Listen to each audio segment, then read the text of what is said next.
Che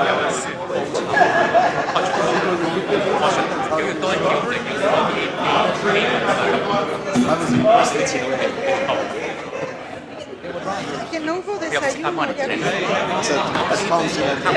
if you fix this, Not many times.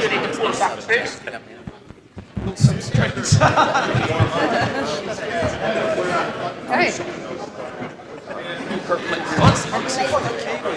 Split 嗰個係嗰次送嘅，要咁做嗰程式有可能。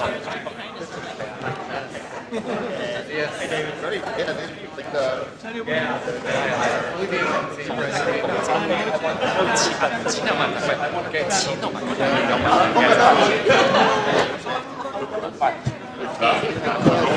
咁即係其實有好多事情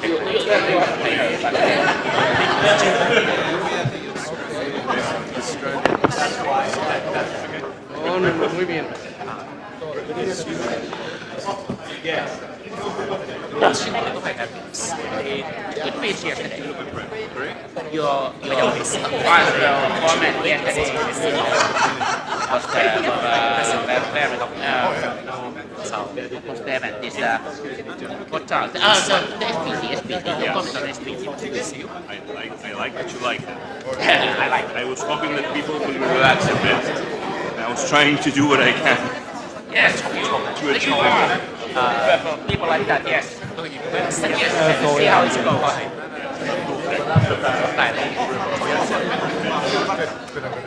Russia 嗰個呢個呢個我已經 Russia Good morning 我翻去 check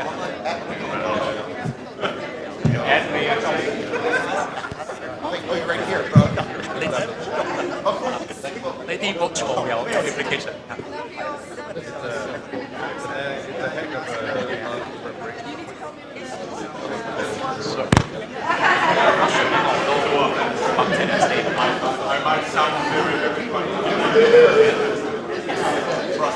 我會問一個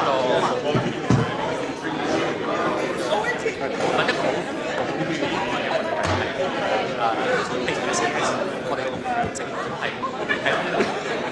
咁我係咁嘅話，我唔想因為我投一個 ban 一個 civilian 實去參加呢個獎嘅資格，但如果係 government affiliate 嘅話，或者會 reliable features, you know what I mean? Like, you know, that would have been a hard one to say. Good morning I'm going to get him to take one of these. 我冇辦法做係咯。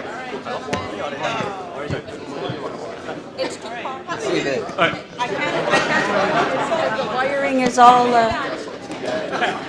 pass it down 唔係我估咧，即係去到最後或者出年佢哋傾sections 以後嘅咧，應該有佢要計數計票㗎啦。They want to change or something they don't know. 你跟計票。Like this change. There's some 我唔想俾攞面，希望我快啲會去咗睇到。 Estoy muy feliz de ver. they want to very quickly say that 希望嘅 success 唔 vision 係我未話俾佢聽我嘅 plan，即係俾佢習慣咗。 good reason because there are some things we're struggling with and we need to help some FMA 新加坡人 better 聽啲 what section for them to go.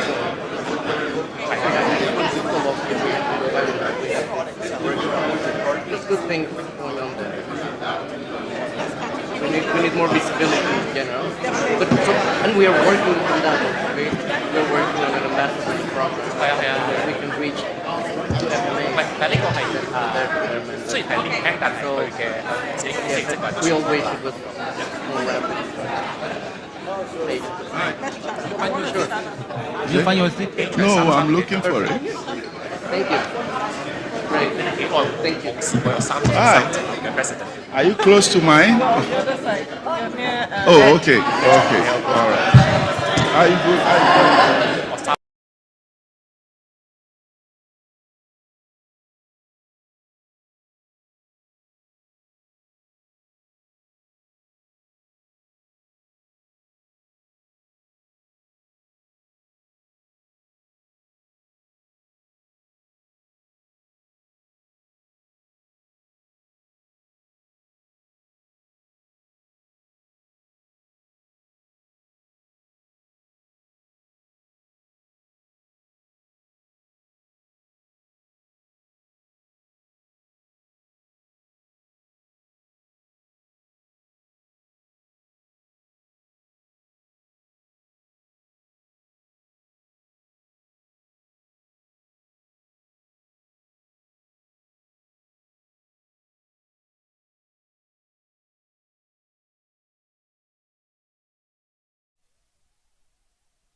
Teste som. Ei. Hola! Bom dia! Hello, everyone! Hello. Well, welcome to South Paulo again. It's been a fantastic week. I am so pleased to see you here. We have made it. We have made it through the week. I think that's a good point to celebrate and acknowledge. So, I don't think that one was me that time. Is it still on? Okay. But don't worry, I did it yesterday.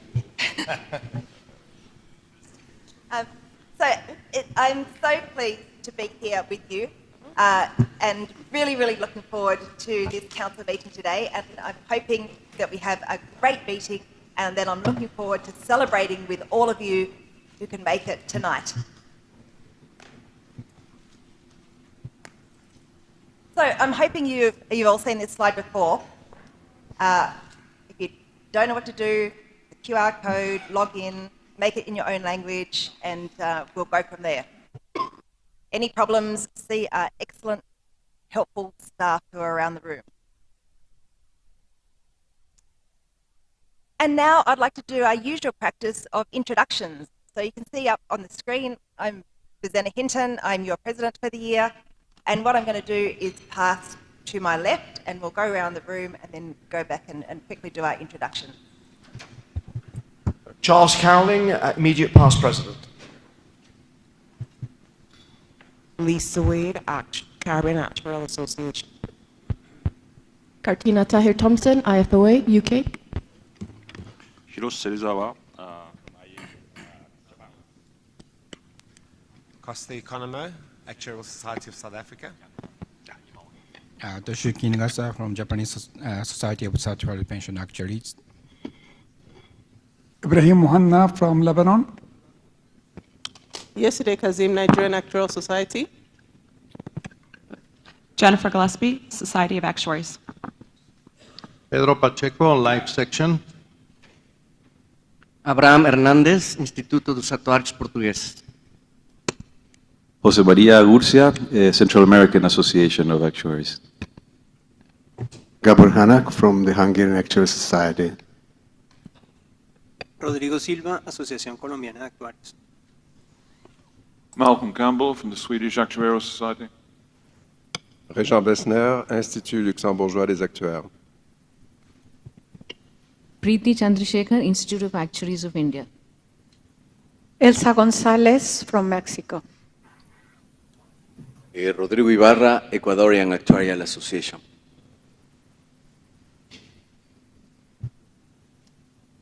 Over to the bottom right.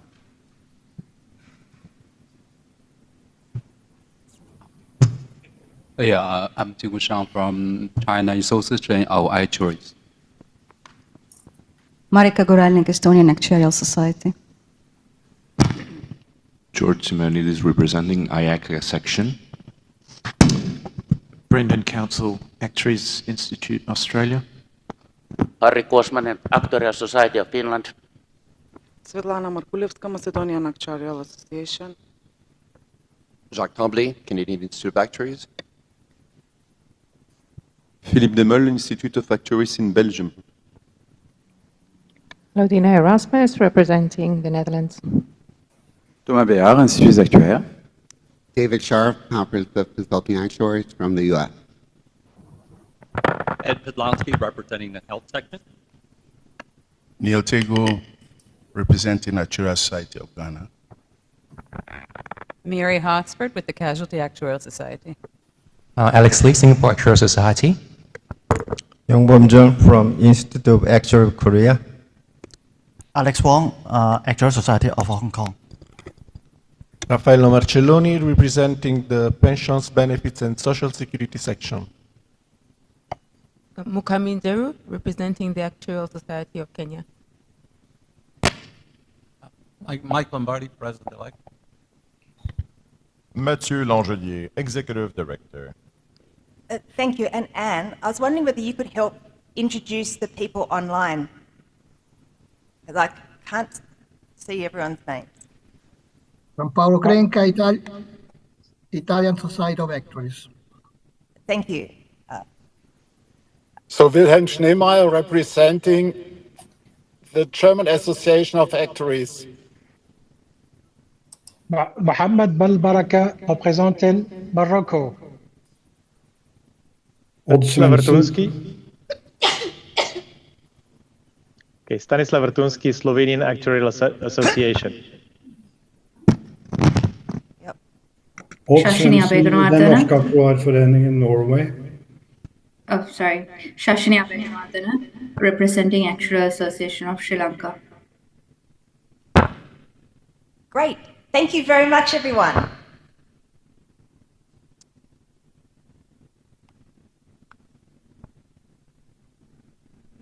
Now, our next item, I'm very sad to introduce, is the passing of two long-standing volunteers, Junichi Sakamoto and Andrew Chamberlain. Junichi had been an IAA volunteer for over 15 years, and Andrew had been an IAA volunteer for over 20 years. So I ask you all now to please stand and join me in observing a minute's silence.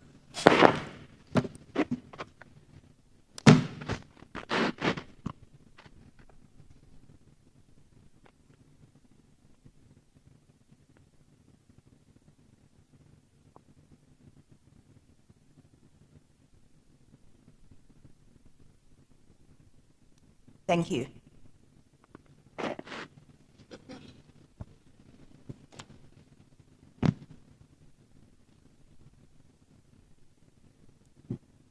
On a more cheerful note, I'm now delighted to acknowledge a number of association anniversaries. So to start off, we've got 135 years for the Institut d'Actuaires of France.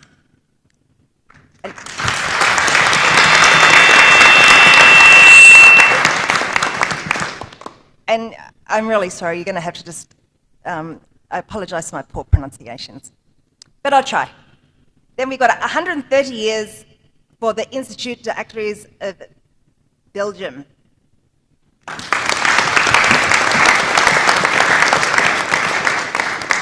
120 years for the Association of Swiss Actuaries.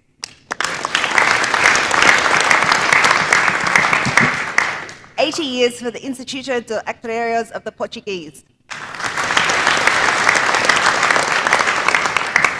60 years for the Canadian Institute of Actuaries.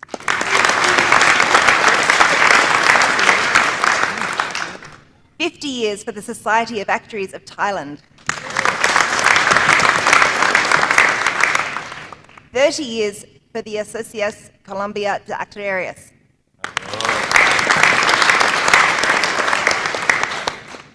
25 years for the Actuarial Society of Kazakhstan. 15 years for the Actuarial Society of Armenia. 15 years for the Society of Actuaries of Namibia. And 10 years for the Asociación of the Central America de Actuarios.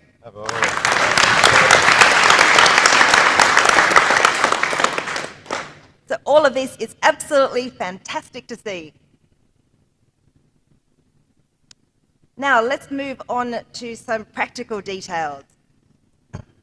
So I'm going to give a brief overview of our voting arrangements and procedures. So each FMA and section has got one council delegate. For those attending virtually, please use the raise hand function in Zoom if you want to speak. And while I welcome all contributions, I do ask you to be considerate of your fellow council members and limit your contributions to 2 minutes or less on a particular topic. So just to recap on our standard meeting procedures that council follows, so we don't take any amendments to the motions at council, and I will request a mover and a seconder of each motion, followed by discussion on the motion, and then we go to vote. And for virtual participants, we will have a poll on the screen for the vote. In-person participants have got their voting cards that you can raise when we do the vote, and if it looks close, if needed, staff are going to count to confirm the numbers. If you are attending virtually, don't forget you can use the chat function in Zoom. And just so you know, any observers are able to watch our meeting via the IAA's YouTube channel, and a recording is going to be available later. We've got 121 out of a possible 183 voting rights from council delegates on site. We've also got 2 proxies received, representing 3 votes. And there have also been 8 ballots received, representing a total of 8 votes. And the total voting right represented, therefore, is 132 out of the possible 183.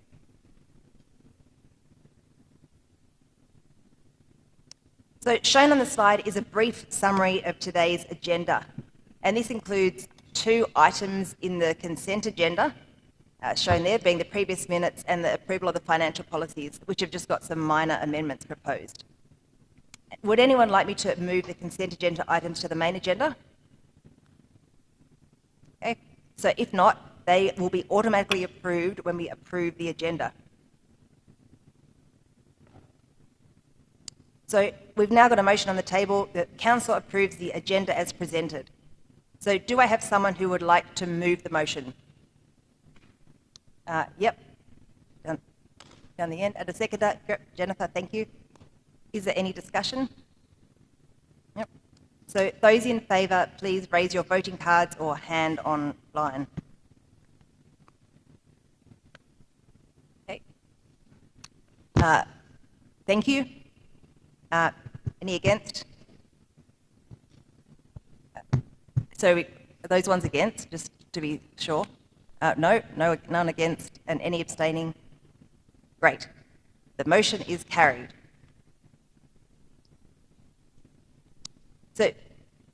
So for your information, we've got a number of electronic ballots since our last meeting in Tallinn, and the results all showing that these electronic ballots have been approved. And so these ballots are for awarding the IAA medal to Gabor Hanak, appointing the Climate and Sustainability Committee leadership, merging the Advice and Assistance and Membership Committees, revising the Nominations Committee protocol, and approving Luxembourg as our latest full member. And I'm absolutely delighted that we can welcome Luxembourg, and I would now like to invite Regine Bessner to say a few words. Good morning. It's a pleasure for us in Luxembourg to join the association. Luxembourg, of course, is a small country in Europe with a small actuarial population, as you can see there.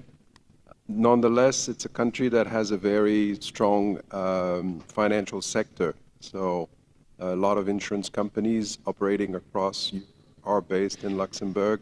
We also have a lot of banks, a lot of investment funds, so that's why we have still, proportionately to the size of the country, a good proportion of actuaries. Most of our members actually come from other associations. We are not at this stage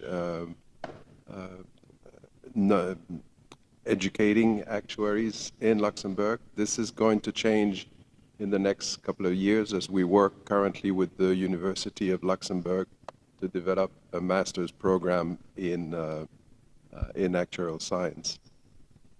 You can see also we have so-called donor members. So this is an approach we've used for many years now, where we actually keep our fees to our members extremely low. They're below 100 euros per person.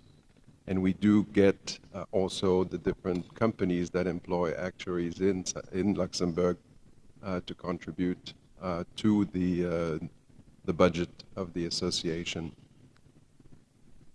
Personally, for me, it's a pleasure to represent Luxembourg and be here with you today. I've been at these meetings many years, a while ago, representing the Canadian Institute of Actuaries and the Society of Actuaries. So pleased today to also represent l'Institut Luxembourgeois des Actuaires. Thank you.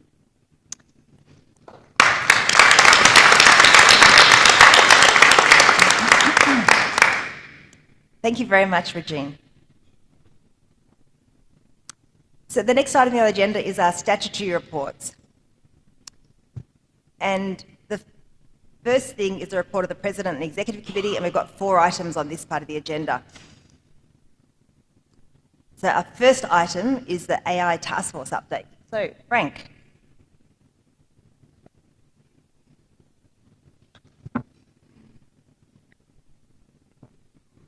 Hello. Thanks. We have some slides that we can pull up. Oh, there we go. I'll let you have the clicker for this one.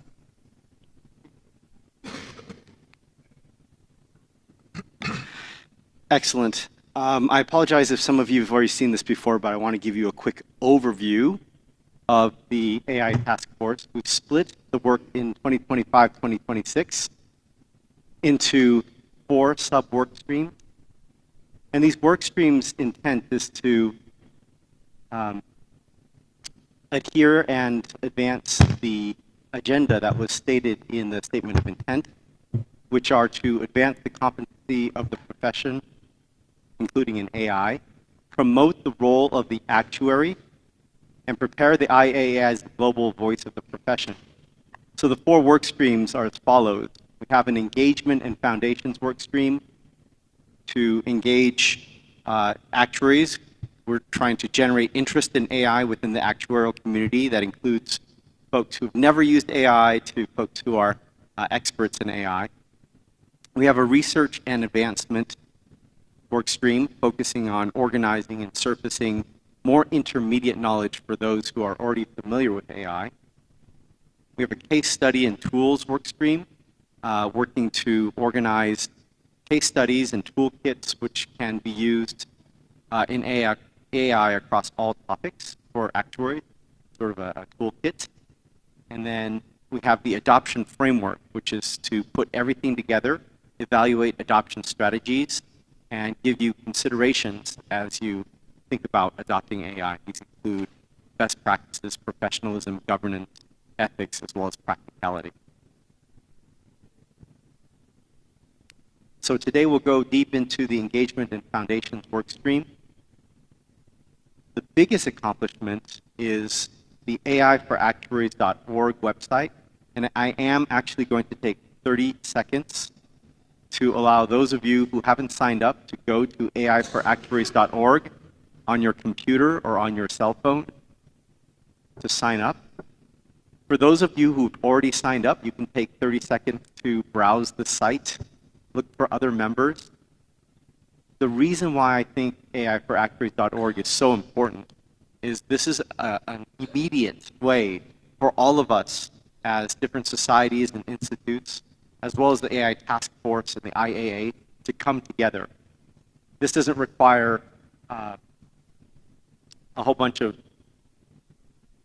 sort of councils or committees or approvals. You can join now. You can find friends. You can find colleagues. If you're new to AI, you can find the New to AI section. If you're deep and you want to do some research on specific topics, we have a repository of tools and learning things in here. So please take the time to go to AIforActuaries.org and sign up if you haven't already. And you can encourage everyone back in your home country to sign up as well. This is open to all.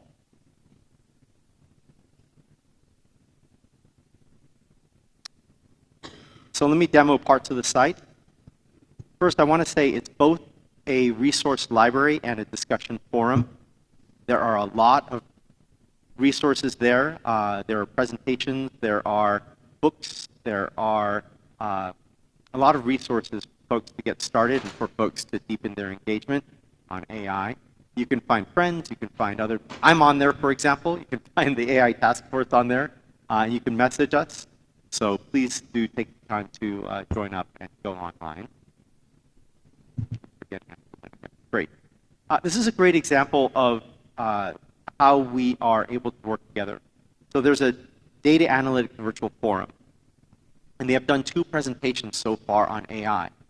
Both of them can be found on this site. So the intention for AIforActuaries is to allow anyone who's interested in AI to post on here, to share on here, so that there's not a question as to what committee or what task force or forum is working on AI. We can all join together and we can post things on here, we can share things together so that everyone can benefit. Again, it's open to all, so you can find these presentations. We have the seminars here, we have the presentation slides, as well as the video recording. So anything that you may have missed on AI should be posted on here. There's a very rich cache of resources and case studies already on there. For example, there's an actuary GPT that I just highlighted here. It's a case study, it's a beginner level thing, and there's a paper on how do you create a GPT that is focused on insurance and actuarial work. This same work stream, the Engagement and Foundations work stream, is planning to use the website for getting folks involved. We already have an online book club. The first book is The Alignment Problem by Brian Christian. This is a really interesting book. So many of you may be familiar, or at least have heard about risks of AI, and this is a very good book that touches upon some real-world examples. In the United States, there was a profiling algorithm called COMPASS, Correctional Officer Management Profiling for Alternative Sanctions. And this is to measure recidivism for folks who had been in prison. It was a very biased algorithm, and so this book talks about how some of these AI or ML tools that are used may have issues with accuracy and bias towards certain demographics. There are two other sections, one on reinforcement learning and its similarity to how dopamine works in humans, and inverse reinforcement learning, which is us trying to make AI seem more and more human. So very fascinating book. We will also have case competitions. I'll skip over this section real quick and move on to the second work stream, which is research and advancement.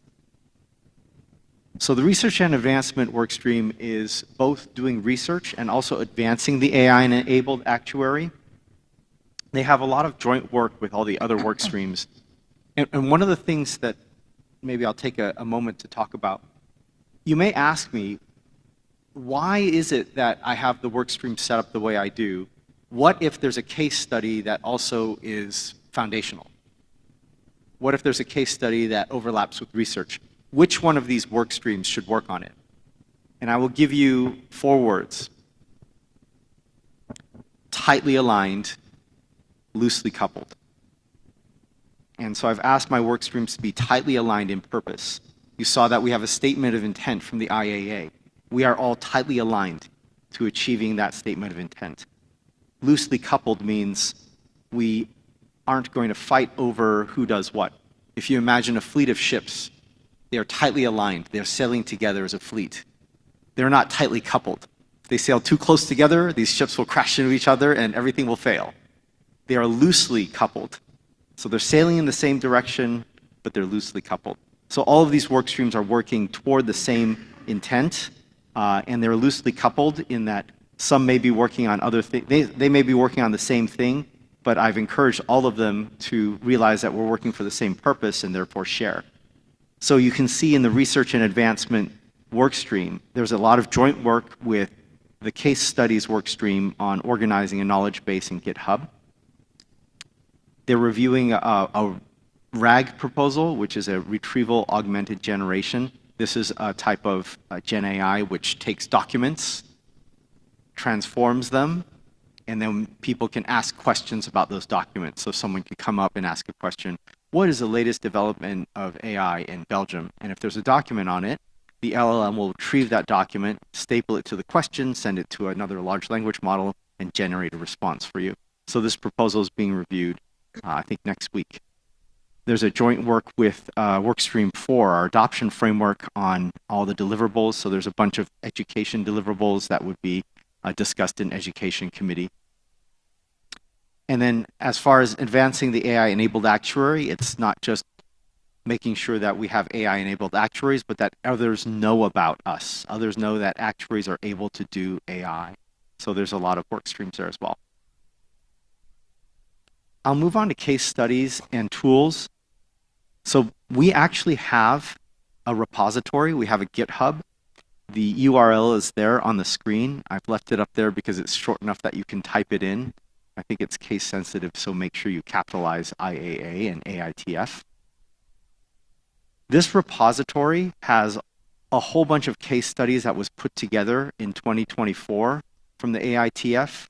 and those are in the Actuarial AI Case Studies subrepository. There are 2 other subrepositories for tools and resources. And what's more, this year we've created some standardization. There are standard templates for code, there are contribution guidelines, so that anyone who wants to contribute to this repository will be able to do so in a standardized way, and it will be a lot easier to organize. Finally, on implementation, there was a lot of work in 2024 on considerations for AI. So these are things like considerations for code of conduct, considerations for professionalism, considerations just to think about in general for AI risks and whatnot. So there are 4 sub-work streams in the adoption framework. The first one is to look at all that great material that was produced in 2024 and organize it. The second is to create an interactive framework so actuaries can click on a graphical interface that shows the adoption framework.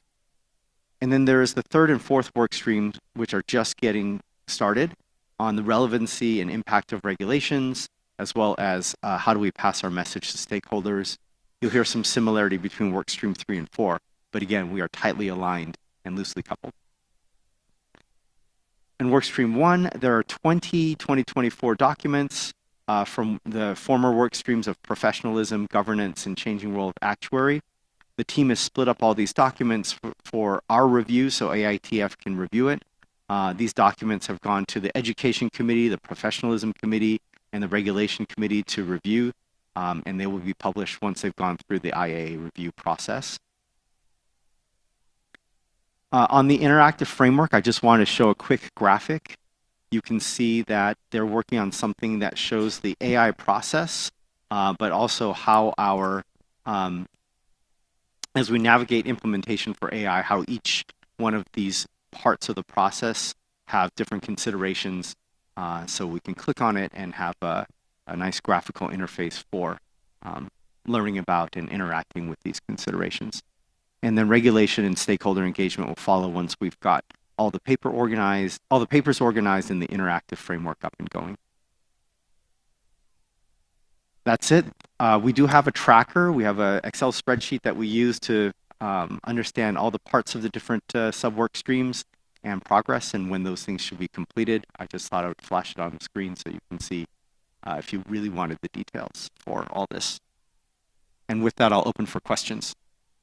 Thank you very much, Frank. So I'm opening the floor to questions. Has anyone got any questions or comments that they would like to make on Frank's presentation or where we are on AI for actuaries? Yeah, it is something new to me.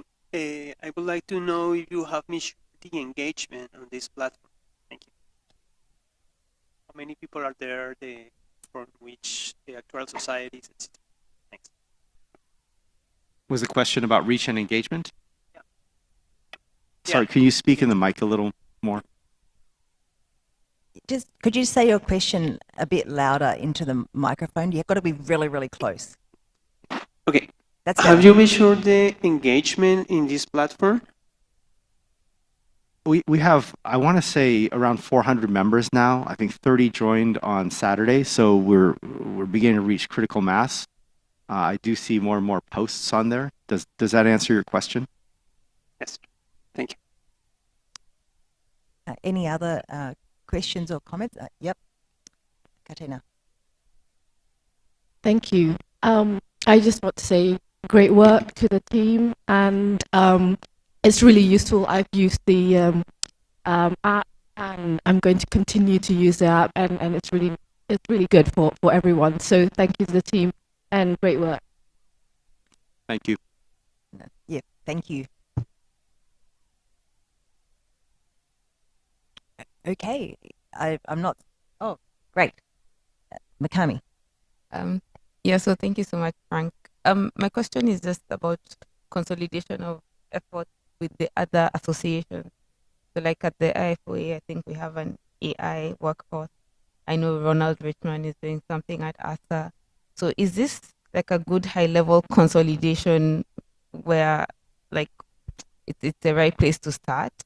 Or how would you advise, societies that haven't started on that journey yet to interact with the topic? I love that question. I would say maybe not consolidation, but it is a great kind of clearinghouse for good work. I've seen posts from the Society of Actuaries, the IFOA, the CAS, ASA. There are posts from everywhere. And so what we would say is we'd encourage everyone, if they see something cool or noteworthy anywhere, to just post on the site. And hopefully the site is organized in a way that's very clear where things should be posted. We have publications, presentations, case studies. And if you post it in one of these places, we can always cross-post it across the other channels. Thank you.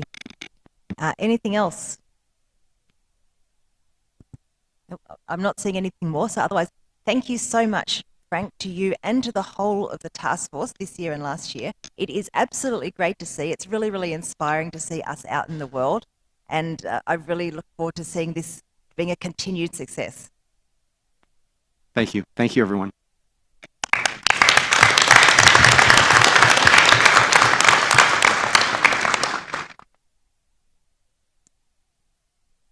Okay, we'll move on to the next item. Thank you, Carolyn. Which is an update from the Supranational Relations Committee. And I'm just going to pass now to Brendan Council to give us an update. So thank you, Brendan. Thanks, Susanna. Good morning, everyone. So many of you might be aware that we've recently established a new Supranational Relations Subcommittee. So this is a committee formed under the EC to oversee and strengthen the IAA's engagement with our supranational organisations. I've got the privilege of chairing that committee, and I'm just going to give you a brief update on the work, what we're going to be doing, and also I'll cover briefly some of the work of our supranational relationship teams.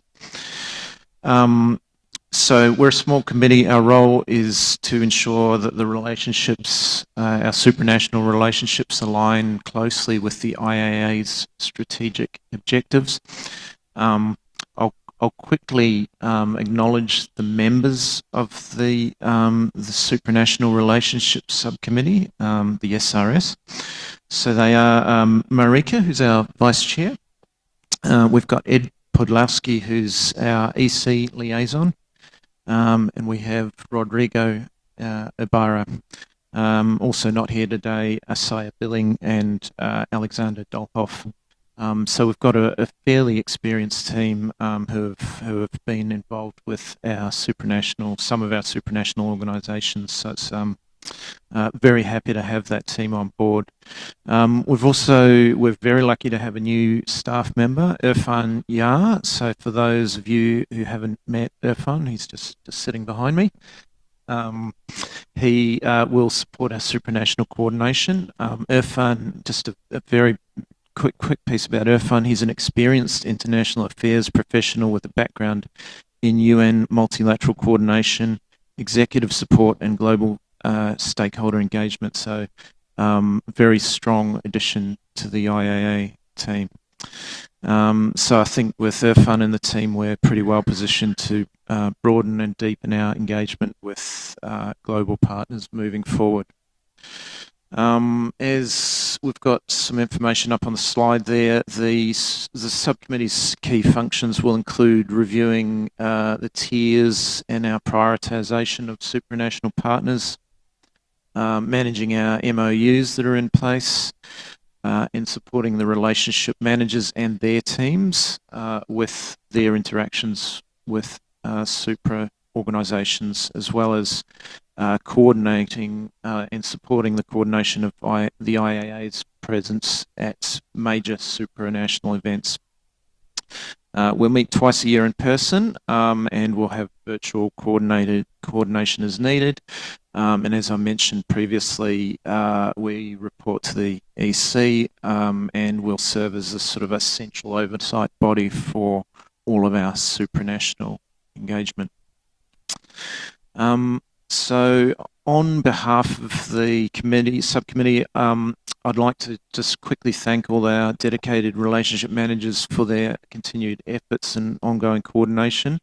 I'm going to call a few of them out in a moment and give a brief update on some of the activities.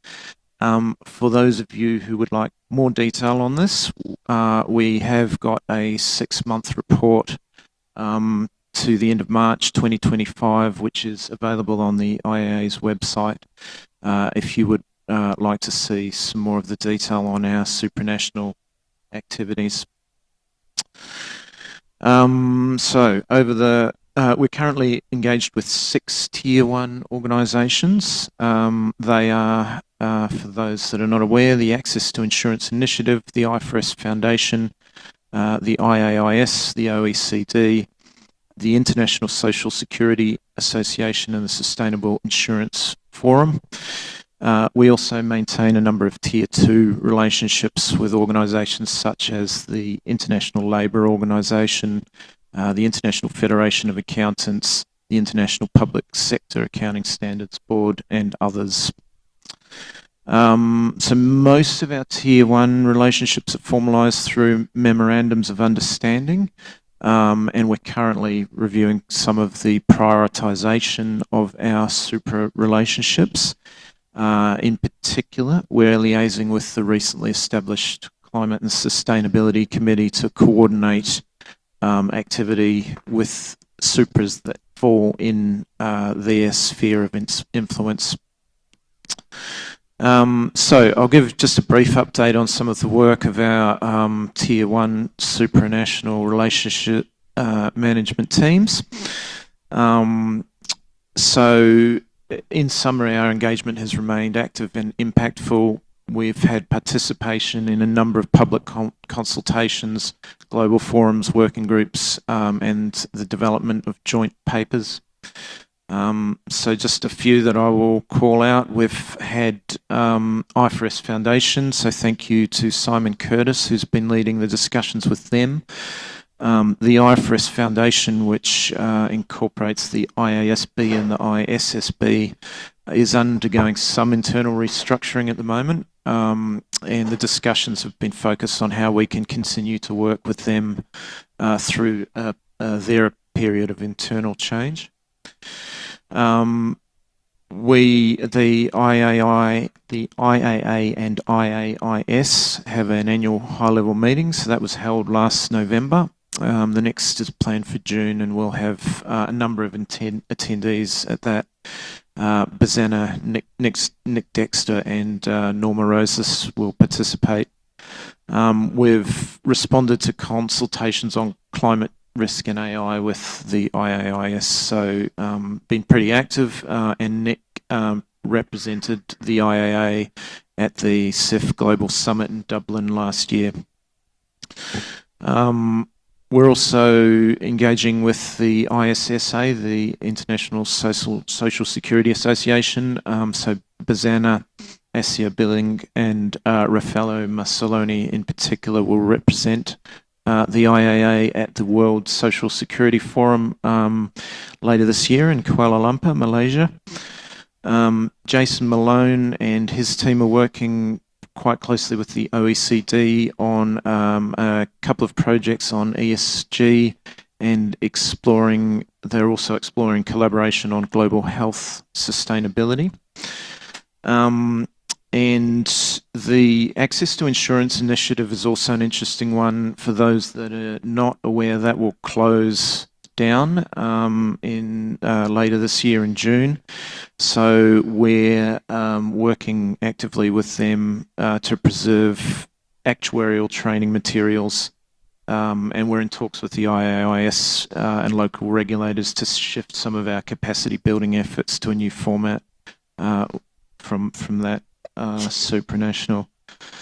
Finally, also, we are very pleased to share that we've expanded our engagement with the World Bank and working toward establishing a more formal relationship with them. So that's a very brief summary of our activities. I'm very excited to take the role as chair of this new subcommittee and looking forward to working with all the relationship management teams. So happy to open it up for questions, Bazana.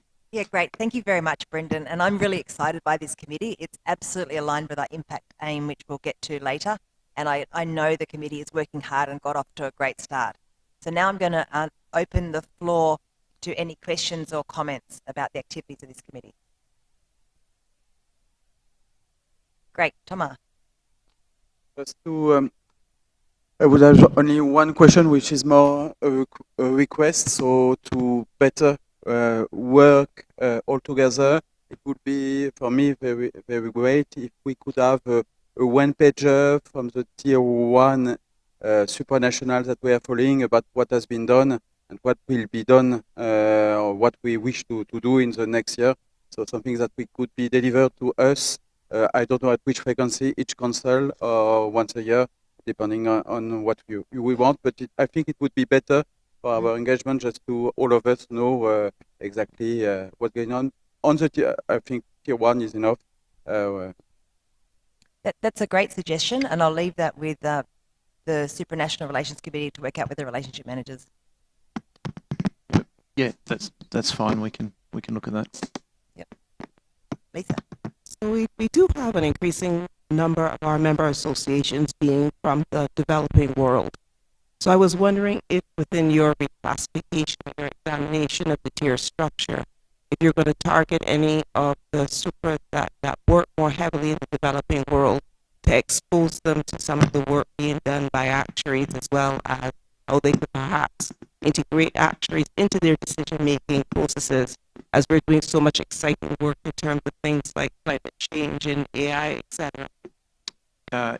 Yeah, for sure, Lisa. We're undergoing a bit of a review of all of the current supras that we're engaged with. So that's tier 1, tier 2, tier 3. But we're also really opening it up with a bit of a blank page to any other supras that we think are worthwhile connecting with, and that would be including supras in the developing world. So I think it's really probably a little bit of a refocus that we're doing, and as I said, ensuring that we're aligning to the IAA's strategic objectives, which that's totally in line with. So yeah, I mean, and I guess I would also welcome feedback from anyone on particular supras, and I've had some already at these meetings, which has been really good. Just particular supras that we should be engaging with more, if people have views on that. Thank you. Any other comments, questions? Okay, not seeing any. Let's move on.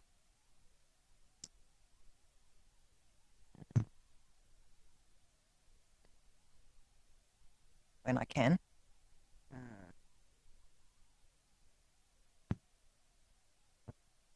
Not sure what I seem to have a problem with my clicker here.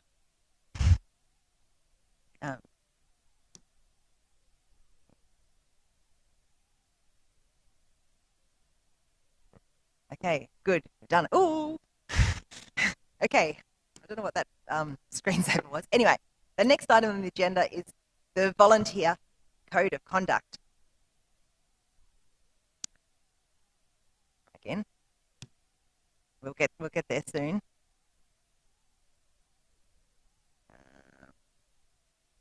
I'm not sure what the issue is here.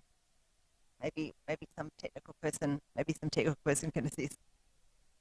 Okay, great. So we mentioned this earlier when we talked about the council ballots, and we had 100% of our member associations vote in favour of our new volunteer conduct guidelines. And a summary is shown on the right-hand side of the screen, if you can read that tiny writing. But basically, these guidelines align with the existing leader conduct standards. So at the moment, every time a leader is appointed to an IAA committee or entity, they are asked to sign conduct standards, and this is exactly the same wordings that now applies to all volunteers. So it just reinforces our IAA values and professionalism and promotes a respectful and inclusive environment. And I'm delighted to see that everyone supports this as a way of operating. So that's all I really wanted to say as an introduction on that point. I open the floor to see if we have any questions or comments around that.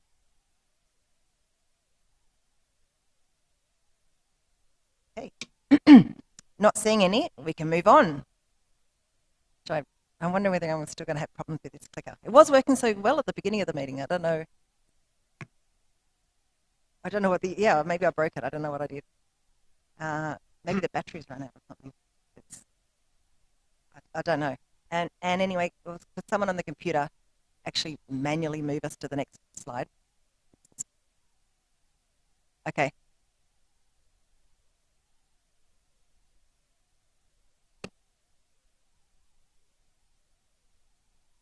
Okay. Yeah, we're here. You get to see us in either end of the room. Well, while the technical slides are coming up, and I'm sure they're working on that, I might just start talking about our next agenda item, which is, sorry, an update from me again on our strategic objectives. So the purpose of this update is really for us to reflect on what we have done. So we've flashed this out a couple of times. Sorry. We flashed this up a couple of times during our meetings. That a few years ago, we set as a strategic planning committee strategic objectives, and they were engagement, awareness, and outreach. And if we show the slide up, you'll see that the sub-bullets are under those particular items. So I know we've shown them to you over the last couple of days. I think if this is our strategic plan, it's really important as council that we keep going back to that strategic plan and seeing how are we going against our strategic plan. So I would like us to be really more focused on this in the years ahead. So that's the purpose of this agenda item now. Yep, you can try and, I'll leave you, Matthieu, to try and get us onto the slides if we can. That's not just me. But to really be focusing on what our strategic plan is and are we delivering on it, and have an active discussion around that. What are we doing, and what could we be doing more of?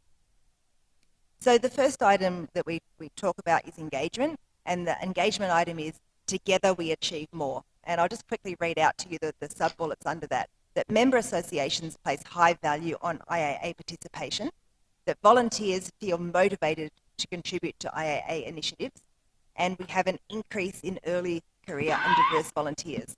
So that's what the strategic planning came up with. And so therefore, what have we done around that?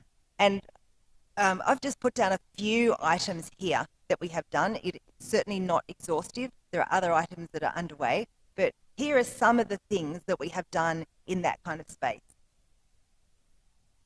Okay, so there is participation by IAA officers at FMA events. A number of you will have seen on LinkedIn when the IAA officers have gone around to different events. And that is a really, really good thing of having member engagement and association. And, you know, although it can be a hassle with the travel and stuff, sometimes we do it virtually, sometimes we do it in person, it is just so important. You can all see from the benefits of being here today and at this meetings this week, the benefits of in-person participation, the benefits of that personal engagement. So that is certainly something as the IAA that we really want to do, support member associations in that engagement. Not only do we attend their events, but we have regular engagement with those member associations. So sometimes this is having bilateral meetings, either in person or over the phone. We strategically look through all our list of 74 full members, and we say, when did we last engage with them? When should we be next engage with them? Do they have any concerns that they would like to raise with us? And so we have an actual action plan tackling all of that. And certainly if you would like more engagement and you don't feel like you're getting enough, that's good feedback, and you can pass that through. We can see what we can do, noting that we have only a limited amount of people who can physically do it. We also are looking at improving our onboarding activities for our new volunteers. And although the new volunteers now wouldn't know what had happened before, I'm hoping they're appreciating the efforts they're receiving. So some of these activities that we are is that we have a number of webinars that I know the staff organise when we have new volunteers and committees explaining the processes and procedures. At these meetings here, we have a special lunch for new volunteers and EC members to try and get them engaged. And we do have a number of regular activities where we try and explain and onboard new volunteers. So again, if there's any feedback from people who are new to the IAA, about things that either have worked well or things that they wish they could have known in advance. We can continually improve that as we go through. Oh, maybe where it's working. Oh, okay, there's apparently a computer crash. So this is what we're talking about on this slide now. We also, I hope you're all aware of this, have introduced the Young Actuaries World Cup. So we did this successfully in 2023, and we're also running this again for Japan in 2026. So open to all young actuaries under 35. They get to submit a 5-minute video on a theme, and then there's a selection panel for all those videos. I think the videos are due in July, end of July, and there's a selection panel. And then the winner of that gets to go free ticket to ICA 2026. So I know when we presented to the Brazilian Young Actuaries, which is the next thing on that bullet there, they were very excited to hear about that. And when I presented it in Morocco a little recently too, they were also very excited. And even at the AAE, when I spoke to them, again, there was a lot of excitement generated from talking to young actuaries about this. So I think it's really, really good, and as an engagement mechanism, get the message out there to your own home associations. We want participants to apply from around the world, and it was great to see when they had the one, but in 2023, that the 4 finalists were from 4 totally different countries and regions. So I really think that's a great initiative that we're sponsoring there. We've also got a new staff member about to be coming on board, and their remit will also be to really focus on our younger members and what we can do to engage that across the world. And although this is not directly here, but it is sort of tied in, we've just heard from Frank earlier about the whole AI for actuaries. This is another way that makes it easier for everyone to engage, which can include younger members as well. So although this isn't an exclusive list of what we're doing on engagement, it is a number of the points that we are doing, and I think that these tie back to that strategic objectives. So I will go through the other 2 in a second, the other 2 areas, but while we're thinking about this, this is what EC are actively thinking about right now too. So what have we done, and what else could we be doing in this front, and more particularly, what measures should we be saying? So here are what we're doing, but it's good also to say what we've done and reflect on that, but it's good to accept concrete actions and also set concrete measures. Oh, sorry, that was from the last speaker that I'd put my timer on for. I think I'm okay for this time for this session yet, so it's still okay on the agenda. But yeah, I want to have us putting concrete actions, concrete actions and concrete measures, so that we can actually be really saying, are we achieving what we set out to do? So the next item, so we've done engagement, this is awareness. So awareness, the strategic plan had the IAA is a face of the global profession, and the sub-bullets under that were that the IAA supports building public respect and confidence in the actuarial profession. The future of the actuary roadmap was progressed, and clear expectations regarding membership obligations. So again, some specific things that I know we've done, not exhaustive. The Access to Insurance Initiative, Brendan mentioned this earlier, and collaborating with the International Association of Insurance Supervisors. So that is a plan to actively take that on from June this year, when that finishes up with the International Association of Insurance Supervisors. So that's a really positive, being a face of the global profession on that item. The next one is discussions on capacity building with Middle East regulators. So again, we've had a lot of engagement with them over the last 6 months. A lot of the Middle East region don't have very many actuaries in their countries right now, and the regulators are looking at introducing IFRS 17. So that can be quite a challenge if you actually don't have very many actuaries in your country. So how can they build the actuarial capacity in that country, in those countries? And we're talking to them about supporting the growth of the local actuarial profession and organising regional seminars and things like that to help them. So that's a really positive thing that we're doing in that area too. You're all absolutely aware we've got our AI task force and climate sustainability committee. AI and climate are absolutely hot topics around the world. So we are being the face of the profession in those areas, and that's great to see. Earlier this year, we had the completion of the work of the Future of the Actuary Task Force. So they were active for a year or so, or 2 years, I can't quite remember. So it's good that they completed their work and delivered some outputs, so that we can tick that item off on the agenda as well.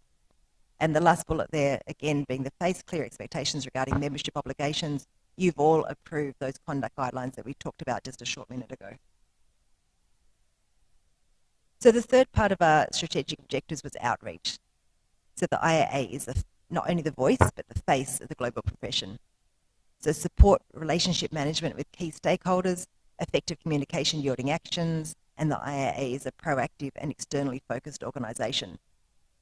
We've just heard from Brendan about the establishment of the Supranational Relations Subcommittee, and that's to support relationship managers. So prior to this, as you all know, we had an EC liaison, and that was a lot of work for one person to try and do and coordinate. So we're beefing up that support there, and thank you very much. I think I forgot to formally thank the committee at the last item, so I'm formally thanking them now. I think it's great that they're doing. And Brendan mentioned also we've got Irfam on board. Fantastic to see. He's got a lot of experience in this area, and so that will really help us as well focus on supranationals. We also renewed our memorandum of understanding earlier this year between the IAA and the Actuarial Association of Europe. So great to see that too. And Europe is embracing many of our member associations here, and we want to have that strong relationship continue. I hope you have all been on the new website that we have. I'm very impressed with it, what I have seen so far. And in the side conversations I've had with Christian, when he's just mentioned here and there about the links that are behind the IT system and the automatic things that if you do a CPD event, it automatically gets accredited to you and sign out certificates and all this thing. So all the links behind the scenes that I only know like the tiny little bit of just seem amazing. So I'm very, very pleased to hear that we've entered the modern age, and I'm sure I will learn more and more about the actual capability of that system, but it does seem to be not just a little step, but a mammoth leap forward in what we had. So I can't thank enough Christian and the rest of the team for that enormous effort in the background. And the last one we've got there is outreach in Africa as part of our road to Nairobi and the ICA in 2029. So we made a strategic decision a year or two ago to award the Actuarial Society of Kenya with the ICA. And although this is challenging for a small association, we believe in them. We're confident that they can deliver. And we are 100% as the IAA with them in helping them and supporting them. And I went to a meeting yesterday, and it was from members here who have hosted previous ICAs who were giving advice and learnings from their experience and really offering support and encouragement to Kenya. And just so that you know, we're with you. This is not on you. We're not on your own. We know it's a big ask for a small association, but together, working together, we're sure that this will be a success. So I think that's great too. So that was all my introduction, talking about our strategic objectives. I'm planning on, in future sessions, making sure that we do report back regularly, so you do hear from EC about what they are doing to meet your strategic plan, and giving you a chance to comment about whether there's different things that we should be doing, or if you have any other suggestions on that too, because together we're going to make this a success. So I'm going to pause now and open to see if there's any comments or questions. And yes, Lisa. Just quickly, Rosanna, I really think this was a very good idea.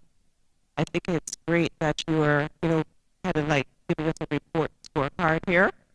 I think what would be excellent is if you would summarize or take these slides and send them out to all member associations, because many of them aren't represented here in the room. So I think, in terms of communicating back to our fuller membership what we're doing, I think it'd be really great if we could send these out on one of your distributions. Yeah, happy to do so. We'll make a note of that.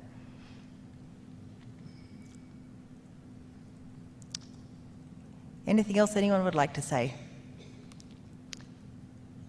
Okay, great. In that case, we'll now move on to the next item on the agenda, which is the report of the Nominations Committee. Let me just... Oh, sorry. Oh, we did that. Oh, not nominations. Sorry. Apologies. Report of the Strategic Planning Committee. Sorry, Charles. Hoping this is working. Excellent. Right. I've got a fairly short update for you. First of all, looking back at what we've been looking at the SPC so far this year. We carried on the work that Micheline started on the review of our structure and the committees that make up our structure and the other entities within the IAA. And we picked up a few things that we wanted to look at more carefully. In particular, we looked at the IAC. Tara produced a very helpful report for us on some of the options for its future. We had a great recognition of the amazing work that they've done. And the reality is that they're in a slightly changed position. But the conclusion of the SPC was that it still was a really strategically important part of the IAA. So it's maintaining its committee status, scaled down a little, and the IN 200 task force is being transferred to the Climate and Sustainability Committee, where it was felt that that was perhaps a little more of an appropriate home for it. So we looked at that. We've been keeping a very close eye on the work of AI and the AI task force, both in terms of the deliverables which were promised from the work that was done last year, and looking forward to the work plan for this year and next year. You've already heard from Frank on that, so I'm not going to repeat Frank's comments. I'm delighted that Frank's leading that work and doing a great job. And then perhaps the item that has had the most discussion, which is around the review of sections. At this point, I want to repeat comments I made yesterday, which is that firstly, I wanted to congratulate the sections on a fabulous JOCO here in Brazil. The discussions, the buzz, the energy that the JOCO created demonstrates the real value and the importance that the sections have. And so I was delighted that that was the case, and to congratulate them. I went through some of the history and reasons behind where we are. Firstly, I stressed that I wanted the impetus to change to come from the sections, and in fact, I had discussed this with them over a year ago, and we've been looking at options for how sections might evolve. The key challenges we face are a declining membership, an increase in our costs per member. We have a slightly clunky and inefficient structure, and we also have some governance challenges. I am confident that the sections will find a way through this. They are going to work with Bazena over the next couple of months, and I'm hoping they're going to come to our meeting now towards the end of July with some new proposals which we can then put on the 90-day agenda for Marrakesh. So that's been an important work of the SPC. We've had a task force looking at that, and we recognise the challenges and the emotions, and we have to recognise that a lot of people are very invested in the work of the sections, and we need to find a way forward that we can all be happy with. So that's looking backwards. Looking forwards, we will still continue to look very closely at the work of the AI task force, which is strategically hugely important for not only the IAA but all actuaries worldwide. I'm expecting that the sections review will continue to take up a large part of our time and discussion. Education review, the Education Committee yesterday was discussing proposals around CPD. They may come to us, but there's still quite a bit of work that the Education Committee needs to do before we can get that to Council. I would like that to be on the SPC agenda in July and come into Council in Marrakesh, but equally I don't want it to come until the Education Committee have properly thought through all the different aspects of introducing a CPD requirement. And that needs to embrace not only what the large FMAs want in terms of what will fit in with what they've already got, but also what is practically possible with our smaller FMAs. We don't want to introduce something that is simply not going to work. So I'm sure that will come to us at some stage this year. I'm not promising it will then make it to our council discussions in Marrakesh, but it is an important issue. We will do our annual horizon scanning look in Marrakesh, and we will plan for that. Gabor raised some interesting challenges for us around the global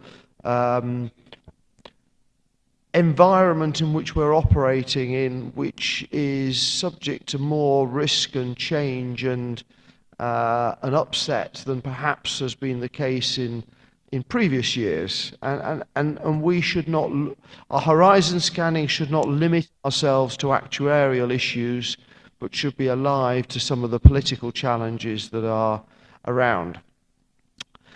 So we will plan for that later this year. We will be looking to ensure that our new Climate and Sustainability Committee is working effectively. It's another key strategic objective of the IAA, so that's something that we will spend time on.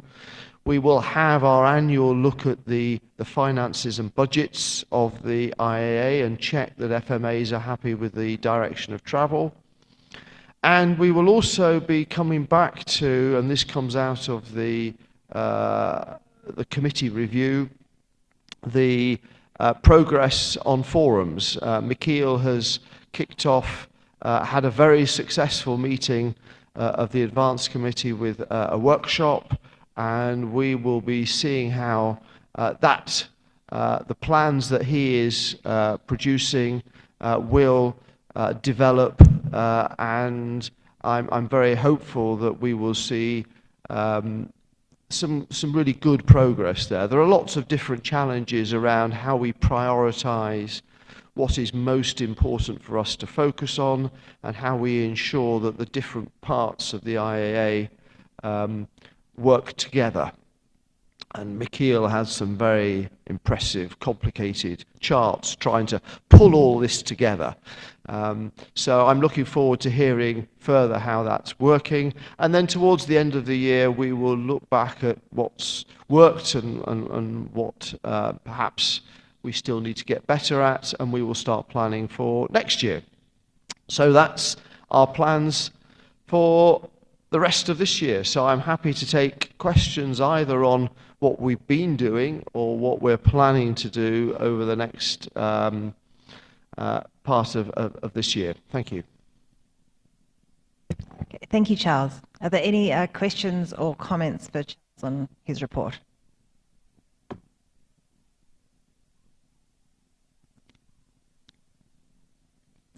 You gave a very great report, Charles. No, thank you, everyone. And thank you to everyone on the SPC too. Okay, well, we'll move on to the next item on our agenda, which is the report of the Nominations Committee. So I'll ask the Chair of the Nominations, Michelin, to provide us with an update.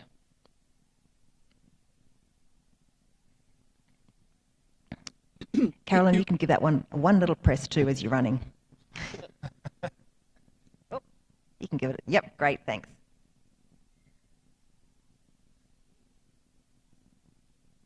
We were asked to go to the podium because apparently the sound is better. So I'm introducing the use of it. And you'll see that it'll be useful because on top of that, at the end of my words, I'll invite somebody that will say to you a few words as we have come up with some recommendation that you'll be pleased to hear. So, back to the main court of my report. So, who are we? Who are we? So, we're a small group. I'm basically chairing it as being the penultimate past president. And I have 3 vice chairs, the 3 Ps. Charles as immediate past, Bozena as president, and Mike as president-elect. The team that we have supporting us, they're coming equally from the 3 regions, Aloha, USC, and Europe. And you will see how they stag over the years. So in 2025, we have Mike McDougall, who Aloha, and at least when he started with us, and Jason Berry from USC, and Nicola. Nicola is not yet a member. You will have noticed that you have a vote just after my address, and she's going to cover for somebody that left us and resigned. So according to the new bylaws, this is she's going to do the 6 months and then her 3 years, so that will mean 2028. So you could see what would happen if you do vote in favor, and honestly, I'm hoping that you will. 2026, so we have again from the 3 regions, very balanced in 2026 with Tim, Mary, and Dieter from each of the region, and then 2027 is more focused on Europe. Sometimes it's because of all the, it's not always people leaving at the same, when they're expected, and so it make changes, and we have an history, but then you can see we have Nick, Tara, and Harry. They're all here, there as, even though we are independent of our association, because this is not something that we're really representing your association, but it is important that it comes from the 3 regions so that it's balanced in terms of the people that we know, and that we, as we look at CVs and assess people, it's good that we have a good balance within the team. So what does the nomination committee do? Well, it does 2 things. One, it is responsible to provide the council with names of suitable nominees for positions like president-elect and members of the statutory committees. President-elect, you'll hear more later. and members of statutory committees basically will report on that in Marrakesh. The nomination committee also provides to the executive committee, subject to ratification, that is, we're going to put our recommendation to them, and if they will be presented again at the end of the year, and that would be for chairperson, vice chairpersons of committees and forum, members of committees whose membership is limited, and delegate to sections. Each section have their delegate. So, thank you very much for all the names that you provided us, because it's the process that we're going through would not work if you were not providing names and suggestions. And so we're very thankful. It's the first year that we've advanced the call for names, and I guess it has worked, but some of you had difficulties adapting. It was potentially, I don't know if I would say last minute, but it was earlier than you expected, and maybe you were not necessarily all organized. So I'm hoping that next year, everybody will be able to submit, so that the next committee, nomination committee, will be able to start with all the information as early as January. You can see there all basically I won't list all the committees, it's all there, but it gives you an idea of how much how much group we're looking into. A bit of data, one thing that I can share with you at this point is what we received. So on the region, Aloha is pretty much maintained in terms of proportion, and Europe is and USC have shifted.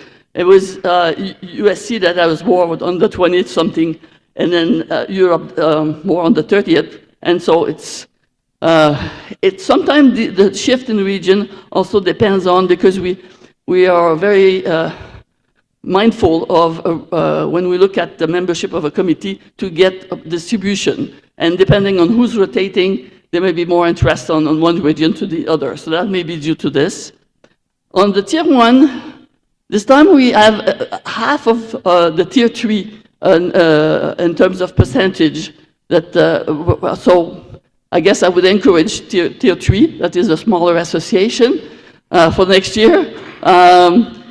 Please don't forget to send names, and because we do need it. We do need your presence in your committees, and if you don't provide us names, there's not much that we can do. So please remind that. On the gender, it's pretty fixed. It's been 30-70 for a while. It would be great if it'd be more 50-50, but I think these things take time, but you may want to note that, but fairly stable. On the language side, what we've seen is an increase in, it's more balanced now, that is as ever been. In fact, there's a big increase. The E is English speaking, and then E is non-English speaking. So now it's very balanced. It was not in the past. It was more on the English speaking side. So we're making progress in the diversity side there. Quite a thing that I'd like to spend some time here on is what's the obligation that you have when you're nominated to a group in terms of share leadership. Well, you need to, you're the spirit, the one that's going to get the activity moving, and we're relying on your energy and enthusiasm. So please manifest those qualities. And one thing is also to be very prepared. Prepare an agenda. Think about the discussion point. Make sure that you're aware of what the challenges are and what the questions that come in. And don't forget to use, sorry, to use we have support from the IAA, so that's quite, they're there and they're very good at supporting us, so don't forget that. Sorry, start to be dry. So this is the responsibilities of the chairs and vice chairs, but I also, because some of you will be members, oh yeah, merci beaucoup, sorry. There are also participants, and the chair cannot only work well if the participant participate. So what does it mean is you have a number of scheduled meetings. Please make sure to make yourself available. The Secretariat is quite good in providing advance notification of meeting.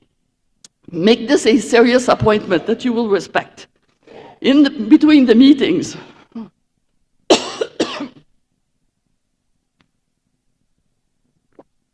in between the meetings,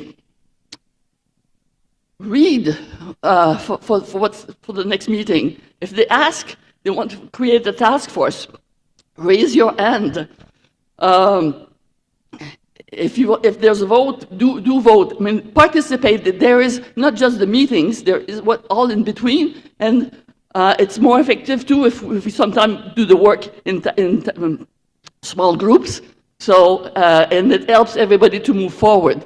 So please do that. And also, you often, if it's a role, and most of them are like that, in terms of regular members, you're representing your association, please, in advance of the meeting, you know what the topics are, talk to your association, get a sense of what their views, and then report at the end of the meeting to your association, oh, this is what happened at the IAA. It's very good also to get the support from your association if you do regular reporting. So that's a strong recommendation there. Okay, now the fun part of my role is, so we've looked, one of the first things that we look at is who should be our next president-elect. And at this point, we're just going to present that person who's going to talk to you about his vision. You're going to have to vote at the next meeting in Marrakesh. So it's not done yet. So just not to add too much pressure to the person in question, but nevertheless, I think you will be pleased to hear him. So, Max. Max,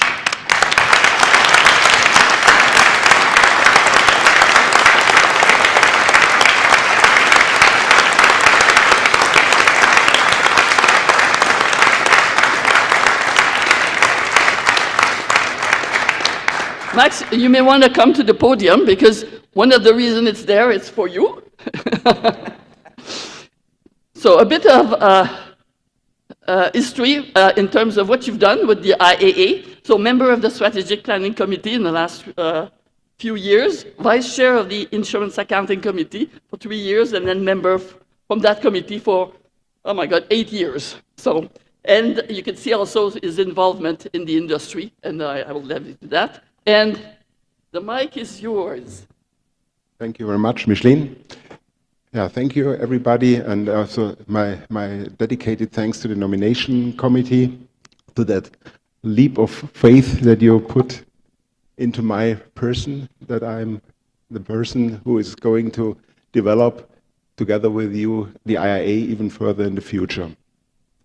You see, we live in a really shaky world. Things that have been taken as a given in the past are not sure anymore in this time. And I think this is the greatest challenge for us in the nearest future, in the next years, how to deal with that. We have heard a lot of things that are currently under its development in the IIA. We talked about artificial intelligence. We talked about internal structures and everything. These are all really, really important elements for us.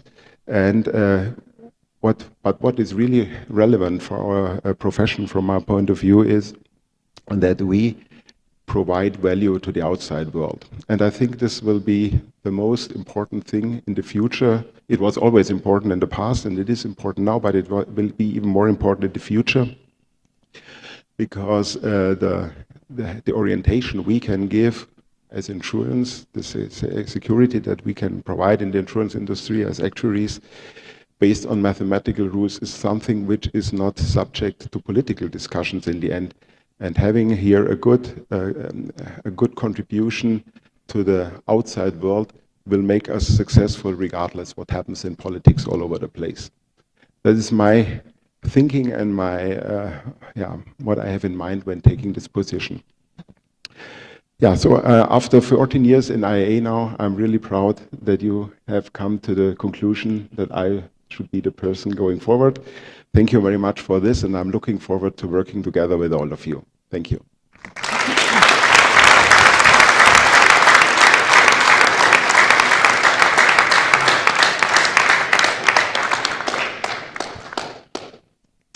Great. Thank you very much, Max and Michelin. And then subject to the vote in November, I'm certainly looking forward to welcoming Max to the officer team. So just before we wrap up, are there any questions about the nominations committee work?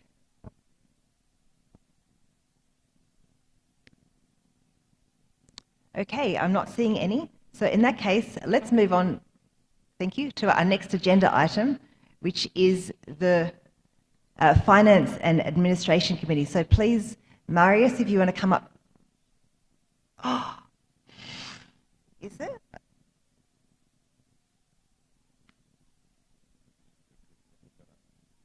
I don't have it in my, I don't have that in my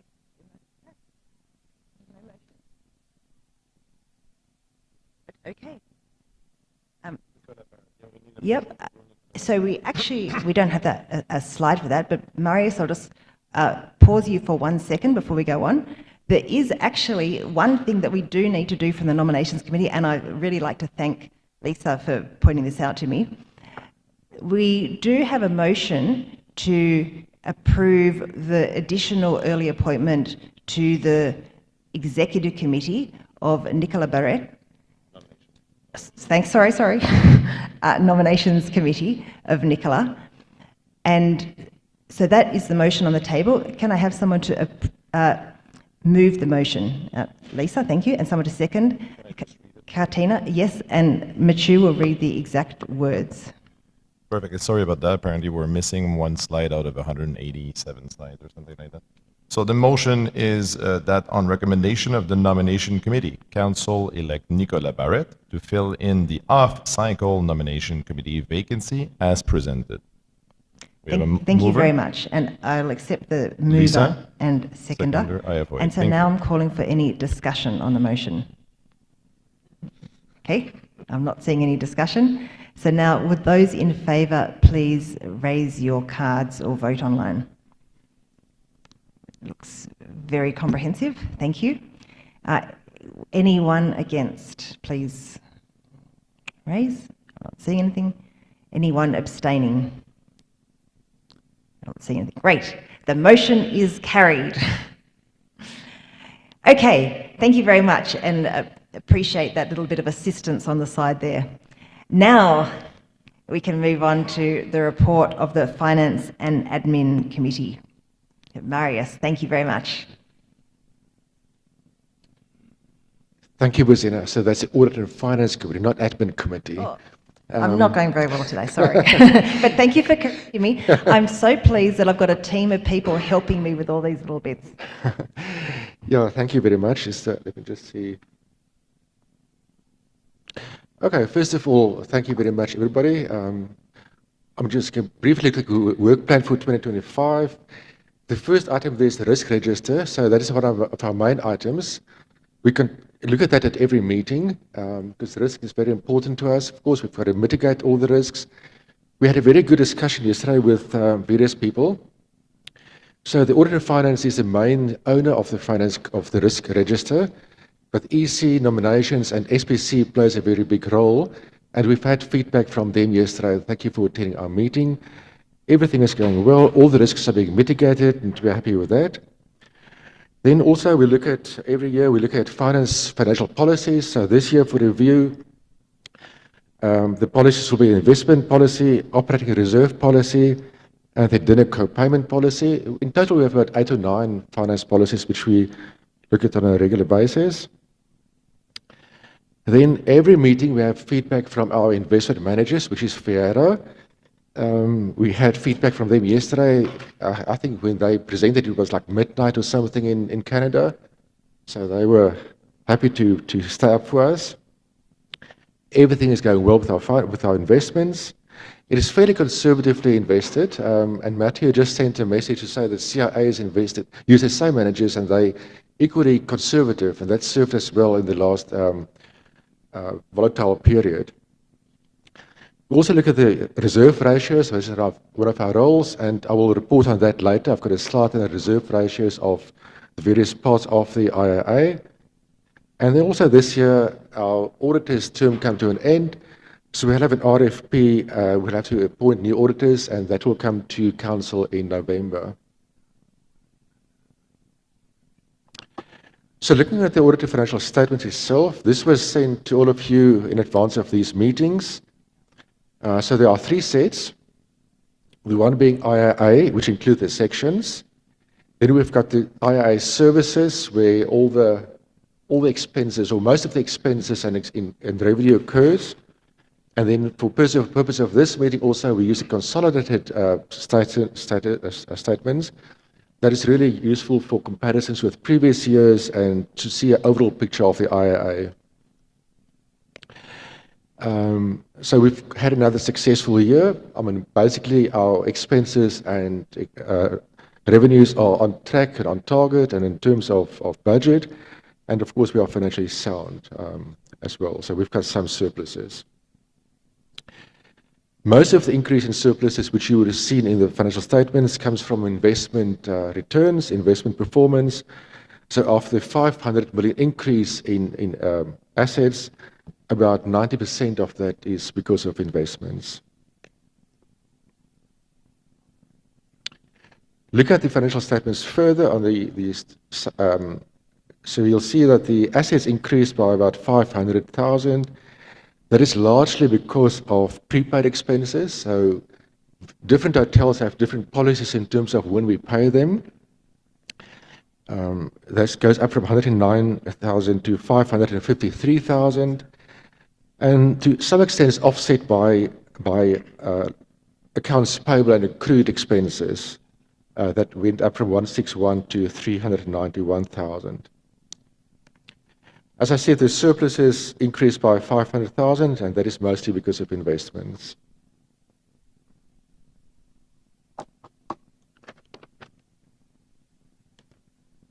I have touched on the prepaid expenses, so I can go to capital assets, which include the IT systems. That went up from 14,000 to 121,000. Then there are various specific funds, 481,000, the Congress Bursary Fund, which I'm sure that wasn't me. I hope somebody didn't shoot me as well. Heart attack.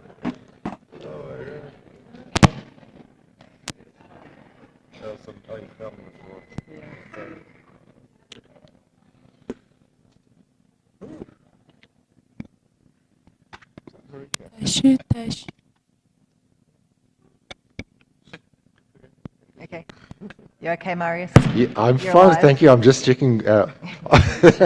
Thank you, we can go on now. Yeah, so we've got 3 specific funds. The Congress Bursary Fund, which is from FMA contributions. And that's for bursaries for the next ICA, 293,000. The Advice and Assistance Fund, which has been fully utilized, and we now pay that from budget from the IAA. And then lastly, the IAA Special Fund, which will be used for bursaries for Tokyo, the ICA in Tokyo, and that is reserved from previous ICAs, which stands at 187,000. In terms of revenues, the IAA-only membership revenue increased by about 2% last year. As mentioned previously, I think by Charles, the section memberships decreased slightly last year, and then other revenue mainly consists of gains on investments. Expenses. The item bursaries and initiatives in these financial statements you'll see is mostly special projects budgeted and expensed by the sections, for example, our research projects and marketing projects. So last year we accepted the carbon offset policy, and I'm pleased to report on this. It's a very small item, 3,200. You won't even see this in the financial statements because that is part of the event item line, but we have to report on this. So in January this year, we bought our first carbon offset policy. We got a certificate, $3,200, and that was for 200 megaton of CO2 emissions. And the company, as you'll see there, is Sustainable Travel International.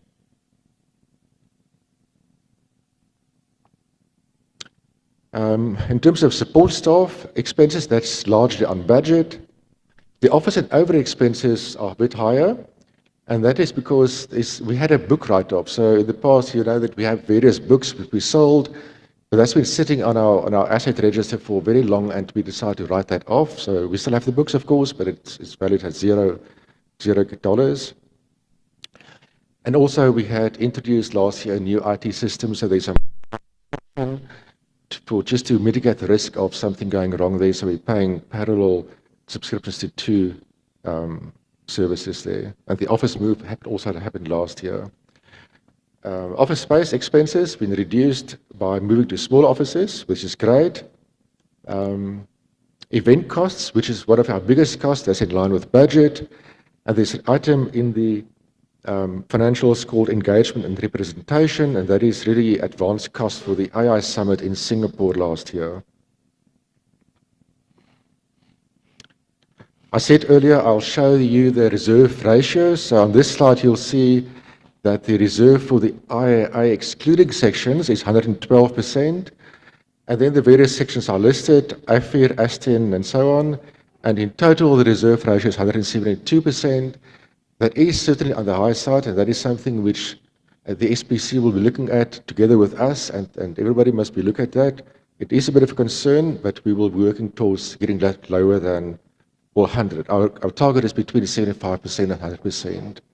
In terms of the I excluding sections, we expect 112 to come down because of amortization of IT costs and things which we expensed last year. So just to say thank you to Caroline and the team for an unqualified audit again. Caroline is giving great support to us, the committee, and me as chairperson in particular. So thank you very much. And I think that was the last slide. I'll leave this to Rosanna, but any questions in the meantime? Yep. Any questions for, yep, I can see, I think it's Abe, yes. Thank you very much. Just due to a comment yesterday on SPC, I feel obliged to make a clarification. Sections are not subsidized by the IAA. We cover section costs, and we even contribute to part of the IAA budget. So just a clarification. Okay, thank you, Abe. Any other comments anyone wants to make or questions? Okay, well, thank you, Marius, to you, to Caroline, and to the Audit and Finance Committee. It's great to know that we have this in safe hands, and we really appreciate the work that you do here. I know it is a lot of work, have a little window into that right now. So thank you once again. And we do have a motion on the table now that on the recommendation of the Audit and Finance Committee, Council approved the IAA draft audited financial statements for the year ended 31 December 2024. Costa, would you like to move that motion? Yes, thank you. Anyone want a second? Great, Ed. Oh, okay. Great, thanks, Stanislav too. Is there any discussion on the motion? Nope. Okay, I'll call for a vote. Those in favour, please raise your cards and hands.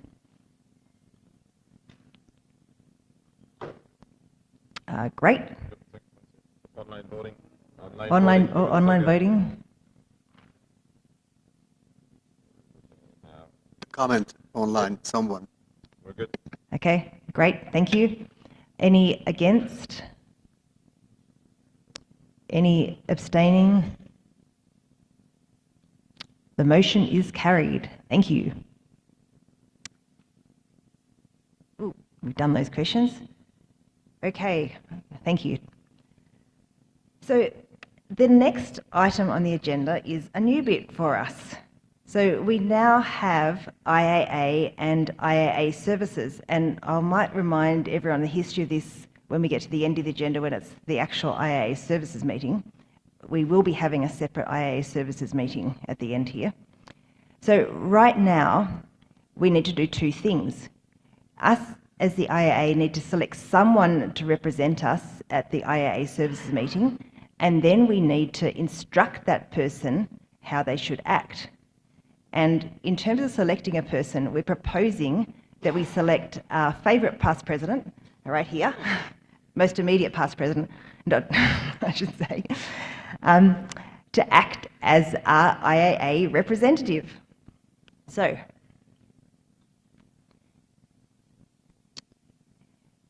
that's what we just said. We now have a motion on the table that we approve Charles Cowling to serve as the IAA representative at the upcoming IAA Services annual meeting.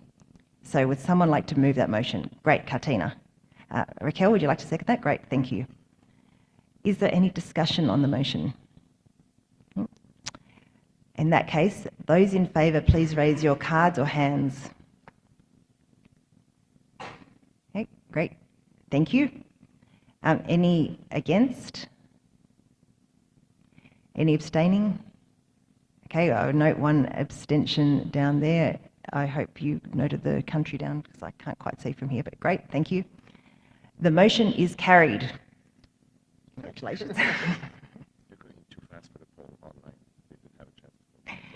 It's okay because I could see the majority had covered it.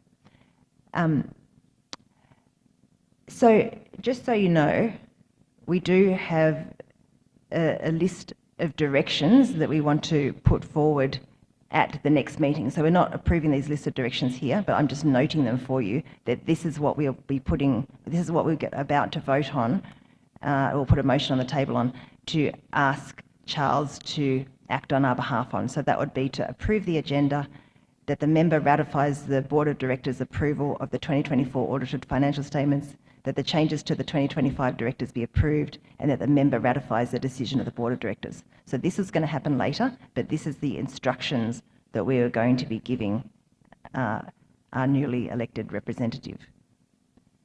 And so now we have a motion on the table that Council approves those list of directions that I just flashed up to you for the IAA representative to be present at the upcoming IAA Services annual meeting. Do I have a mover? Great. Thank you, Harry. Oh, and Mary Frances seconded. Sorry, not Mary Frances. Mary Gospel. Thank you. Is there any discussion on the motion? No. Would those in favour please raise your hand or voting card? Online we're good. Okay, online we're good. Great, thank you. Any against? Any abstaining? Great, I note one abstention down there too. The motion is carried. So now, formally on your behalf, I'm passing over to Charles instructions, and when we have the meeting later on, he knows what his instructions are. Right? doing a time check. Okay. The next item on the agenda is the business part of the agenda. And we have the report of the Actuarial Standards Committee. So Greg, if you're there and you can go down to the podium, I can see you making your way down there. Thank you. We'll pass to you in a minute. Do you want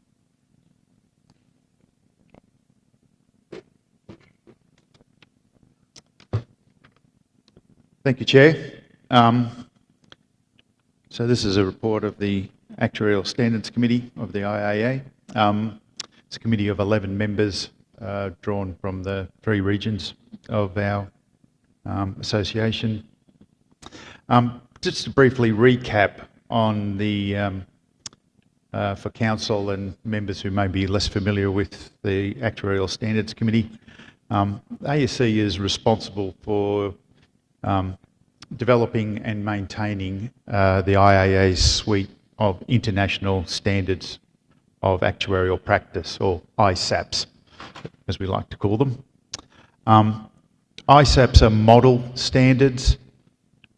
They do not themselves apply to any actuary directly in the world. They are model standards, but they are model standards that are intended to be either adopted by our member associations, that they apply to their members, or are used by our member associations as input to their own local standards.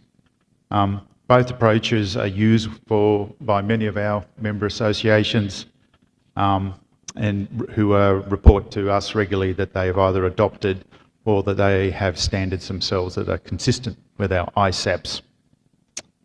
Our ISAPs suite, we have 7 at the moment with another one in progress, are based on a structure where we have ISAP 1, which is our base standard. It's a general standard. It applies to all work, or is intended to apply to all work that actuaries do. So whether that's traditional work, valuations, or energy trading, or doing funky stuff with big data, the standard is meant to apply to all that work.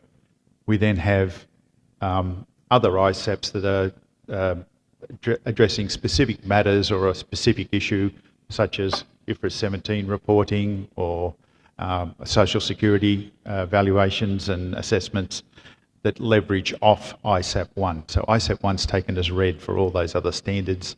They then just address the additional matters. On the screen there, the 2 big projects that the ASC has at the moment. I'm going to do them in slightly reverse order. What's up there, the first 2, is ISAP 1. ISAP 1, as I said, is our basic standard, our general standard. It's the one that's very important, that underpins everything else. That standard was originally adopted in 2012.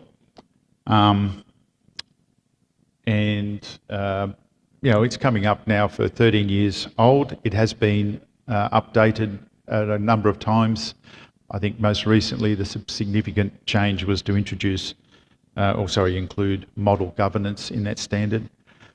But we're doing a fairly large, I won't say large review, a significant review at the moment, really for subjects that we've barely heard about today: artificial intelligence, climate change, the role of actuaries increasingly around risk, the issues of increasing uncertainty, and really for the way that most actuaries these days actually do most of their work, which is not necessarily the old model of I got data, I made assumptions, I did some calculations and I did a report. We increasingly work in multidisciplinary teams where we're part of a broader program of work, and that's probably, I don't know, most people in the room, that's the majority of what I do. And so we're reviewing the standard really to make sure that it addresses all those real-world issues that we need to do, how we rely on artificial intelligence, big data models, etc. Just for everyone's benefit, and just to emphasise, we are staying 100% inside the original statement of intent for this standard. We're not intending to even push the boundaries. We're smack in the middle of it. It's just that if you think about what we actually do as actuaries these days, the standard needed an uplift. And really needs to be uplift from not just for today, but we want this standard to be fit for purpose for the next 5 years as well. So we need to think a little bit about where we might be going along the way. We're aiming for a exposure draft of the revised standard to be out in the second half of this year. That's our aim. It is a lot of work. If anybody came to the ASC meeting on Thursday this week, they may have been treated to 2 hours of painstaking review of wording. I think some people said it was probably more enjoyable to watch grass grow, but we have a bit of work. And in fact, the ASC is a very active committee, so we will probably have 2 or 3 meetings just in June, July, online around the world to try and progress that to a point where we can get it out as an exposure draft. Obviously, we'll be going through the due process with the professional committee as we do with all these things. ISAP 8 is our other major project, which is on climate change disclosure. So where actuaries are doing work related to climate change disclosure under the ISSB's S2. We've already had that out as an exposure draft, so many of you may have seen that. We've now had all our comments back, and the task force who is drafting, who has first carriage of managing that ISAP, is reviewing those comments now. I think at a high level we had a report at the ASC that said largely everyone was pretty supportive of it. Even a few associations who normally would say, you know, we don't need an ISAP, we're all fairly supportive. They've come through with some comments. Nothing fatal flaws or issues identified at this stage. So the task force will be reviewing those comments. ASC will be looking at that probably in July, August, with another couple of meetings with an objective of aiming to get that out by the end of the year. Of course, as I said, it's got to go through the proper due process and finally be adopted by council, but that's the timing we're trying to aim for.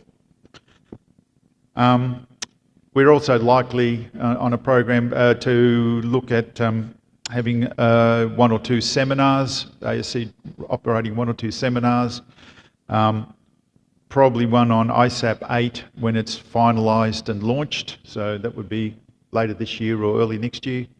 And we're also thinking of doing a seminar on the exposure draft for ISAP 1 to help FMAs understand where we're going and why before they review it and provide comments.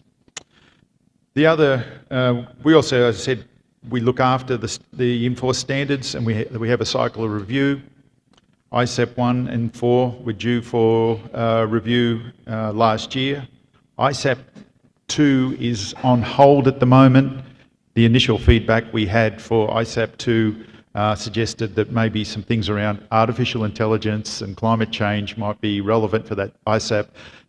Given the way our standards work, we thought it was probably wise to finish the review of ISAP 1 first for those same matters, to then turn our attention to ISAP 2.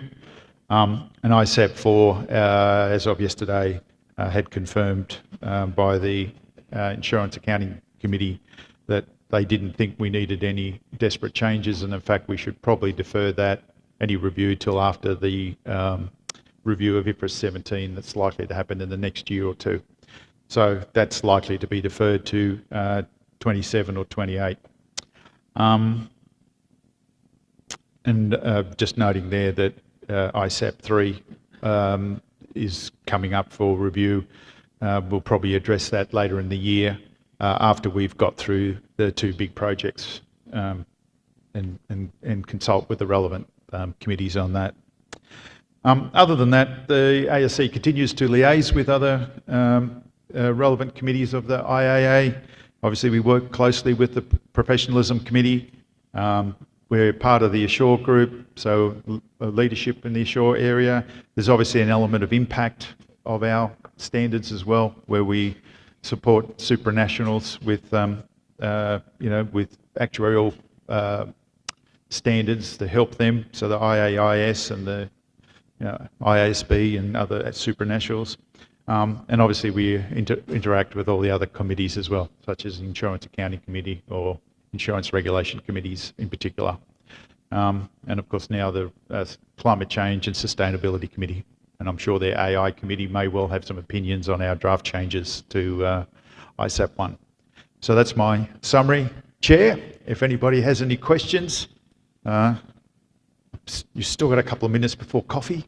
But Thank you very much for that, Greg, and to all of the Actuarial Standards Committee. I know that that's a lot of such important work that goes on. Does anyone have any questions or comments for Greg? Well, I'm not seeing any. So, oh yes, one down at the end of the table. Hi, thank you very much. My question or my point here is, well, we are in Mexico and we are translating all the standards and working on them to adapt, let's say, to our language. My proposal could be that we have, obviously, Latin American countries or countries with Spanish, is to propose to be keeping like the standards, maybe with an official translation that can be used by all our countries. We have sometimes some discussions about the terms and requirements of the standard. So just to put in mind that maybe all still they are in English, that try to have like a Spanish standard or any other language official translation maybe to be used more on those bases. No, thank you very much. I understand that many associations have translated the standards into their own language, and that's absolutely fine, so you're welcome to do that. Yeah, obviously we we've got 11 members. We aren't able to do that ourselves, but we do try and have members on our committee, and we have one from Brazil at the moment, which is Portuguese, not Spanish, but we do have a number of members on the committee who, while we need them to have, notwithstanding diversity, some good English skills, because we have to write very precise language. We also do look very heavily towards those members, though, to make sure that what we write can be translated as well. So that's a very important part, and that's a big effort on the part of a number of our members, wherever they're from, Europe or South America or Africa, to say, well, can this stuff be translated? And it's very important, actually. They put their hand up when we write stuff that goes, that doesn't work in Spanish, or it doesn't work in whatever. Yeah, but anyway. Thank you. Yeah, Gabor? Thank you. I would just like to remind everybody that ICEPs are not standards, necessary standards to be applied in a jurisdiction. They are model standards. So any association has the freedom to translate or even change ICEP 1 or any of the ICEPs and apply that in their country. However, what they are encouraged is to look at the potential differences between the English model standard in English and their own standard. And then I think the ASC welcomes if an association declares substantial consistency between the ICEP, which is the model standard of the IA, and the let's say translated standard. So I think there is no obstacle in translating any of the ICEPs to any languages. We did that in Hungary, so we have a Hungarian version. We call it a similar general actual practice, and we looked at the differences and reported that there is no substantial differences between ICEP 1 and our foundational standard. Thank you. Thank you, Gabor. Yeah, thanks, Gabor. That I think I mentioned that they are model standards, but to your point, they're not necessarily to be slavishly copied if that's not suitable, particularly where there's regulatory differences or legal differences and all sorts of other cultural differences, of course, would be how you adopt them. But anyway. Okay, Ibrahim. Good morning, everybody. In our country, since we have 3 languages, between Arabic, officially, French, second official, and third is English. We always, whenever we translate any language, we set the original language of that document stand. So we do it into Arabic, but we attach the English as well, or we do it into French, we attach the English as well. Great, thank you. Yep. Thanks, Bozana. I just had a quick question. Hello, sorry. I just had a quick question for the committee to see, do we track any stats on adoption of the ICEPs by members? Is there any stats around it? I understand it's done by the Professionals and Committee. Yeah, there is a annual, what was it, 3-yearly survey of all the member associations. Look, high level would be of the people who responded or the associations who responded to that survey, I'd say over 80% say they either have adopted the standards, they're largely consistent, or otherwise think they represent a good model, would be the way I describe it. Obviously, we don't get 100% people responding to the survey, but it's been run a number of years now. But anyway, the Professionalism Committee does do that, and we do look at the feedback from it. Great. Well, on that note, we'll wrap up. So thank you once again, Greg, to you and the Actuarial Standards Committee. We do have our morning tea break now. Please be back ready to kick off at 10:30. Obrigado.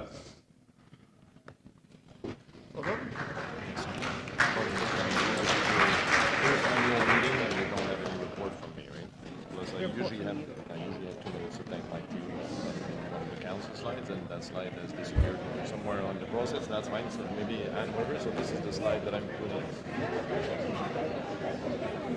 I'm not sure where, but we obviously.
Teste.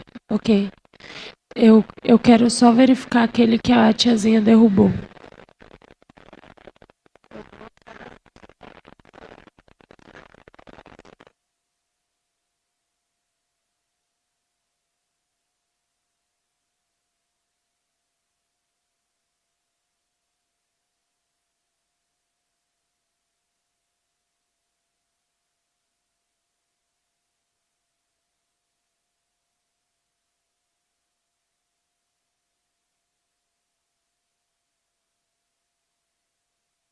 Teste.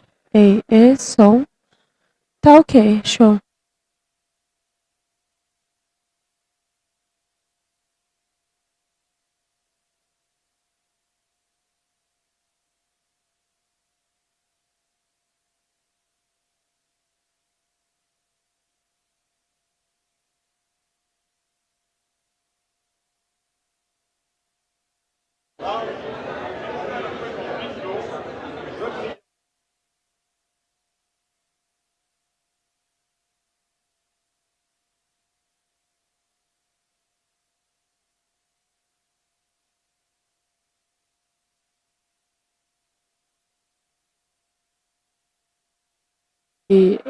Teste. S. Não, mas era era aquele ali, ó. Tá bom.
Hello.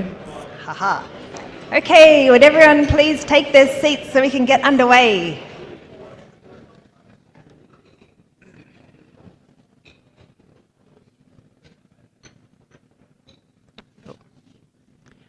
The next item on the agenda is an update from the Education Committee. So I would like to invite Henning to come up to the podium. Henning, you've got the clicker, I hope, because I don't. Yes, he does. Good. So welcome, Henning. Thank you very much. And sorry to bother you after the coffee break with the update from the Education Committee. I'll try to keep it as brief as and as interesting as possible. So what have we been doing over the last couple of months? There are essentially two key topics that align with the work we normally perform. Just a brief reminder, and I hope you have all read the note that we sent with the motion for today's vote of Council. That's around the education guidelines and around the education syllabus. Just a quick reminder, in 2022, Council agreed on a split of the syllabus into a core part and into an elective part. What's the reason for that, or what was the reason for that? Well, the syllabus and the education requirements try to fulfill two main goals.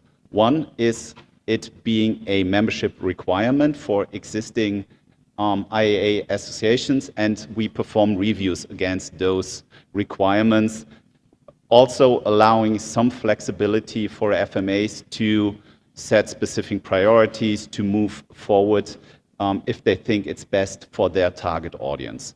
But also it's an aspirational document for those regions that try to establish actuarial education. And those two goals not always fit perfectly together. So with the structure of a core part that up to a high degree needs to be in every actuarial qualification, we also have an elective part where there's a higher degree of flexibility, but also defines what a minimum actuarial education should look like. We already undertook the first reviews against this core and elective structure, and we had an association that is heavily specialized in casualty and property, which doesn't surprise you what that association might be. And the new structure helped us a lot to perform that review and to come to a really good outcome in a collaborative way of working together with the association as well as the reviewers, coming to a positive vote yesterday. Also, based on the structure with the core and the elective approach, we yesterday agreed in the committee to set up a task force to review the syllabus, the content of the syllabus. Why that? Well, the main part of the syllabus has been written in 2015, 16, 17, around that time. And well, since then, I would make a bold statement and say that the world has changed a bit. How actuaries work has changed a bit, and that should be reflected in the syllabus. The core and elective structure, as mentioned, gives us a high degree of accessibility and flexibility to add new topics, but also decide on which topics might not be as important as they have been a couple of years ago. And so we agreed on setting up a task force, reviewing the syllabus, try to keep the overall load of the syllabus as it is. So if something comes in, something needs to go out. I think that's very proper governance. The task force has a very good representation from different associations, large, medium-sized, smaller associations, own association, derivatives, university-based associations. So I'm really looking forward to the work of that. But this work can essentially only be done based on the new structure of the core and elective approach. And as I said, and also noted in the memo you have received, the Education Committee has put a lot of work into reviewing the guidelines and the syllabus, introducing the core and elective structure into it, fitting the wording. We had like, I'm not exaggerating, 10, 12 loops of rewording, working with the guidelines, and thanks to the task force that also reached out to all associations to get their feedback on the wording. That's why it took us, well, two and a half years to produce the final documents. We're really proud to present them today to Council and ask for your approval on the motion to introduce the education guidelines and the education syllabus as presented today. Thank you very much, Henning, and I just want to echo my thanks for the whole of the Education Committee. I know how much work and how much discussion that you must have had, so thank you very much for that. Thank you. So we have got a motion on the table that on the recommendation of the Education Committee, Council approve the education guidelines and syllabus as presented. Would someone like to move that motion? Thomas, I think, and Ed. Great. Now I'm going to call for discussion on the motion. And Alex, would you like to? Thanks. First, sincere apologies for this late intervention from the Singapore Actuarial Society because we don't conduct our own exams and we did not have educators in our own education committee until very recently. So to be clear, we do not oppose to the split between core versus elective that construct. However, we would like to record our concerns about the proposed classification of two groups of topics that has been moved to electives, which we feel should remain as core. The first group is around macroeconomics, microeconomics, and financial systems. These topics are relevant to both life and non-life actuaries when they set assumptions for financial projections, especially after the massive money printing in the last decades, globally, the tariff war, increased volatility in interest rate, and so on and so forth. The second group is around financial reporting. This is a language of business. Employees of actuaries often opine that they can't promote their actuaries to more senior roles because their actuaries lack the commercial sense. Learning financial reporting helps actuaries to accurately diagnose the performance of business, opening up their career paths beyond technical roles. And on a related note about career concentration risk, the ESG part of that syllabus also helped to lay foundation for actuaries to move into sustainability reporting space. So we acknowledge that given how late we are providing this opinion, the proposed syllabus will likely be carried, but allow me to take this opportunity to make an appeal to our colleagues from Australia, Canada, UK, and US, whose exam system we rely on to avoid de-scoping these areas of concerns from their own core syllabus. Thank you. Thank you very much. And Henning, I don't know if you want to make any comments.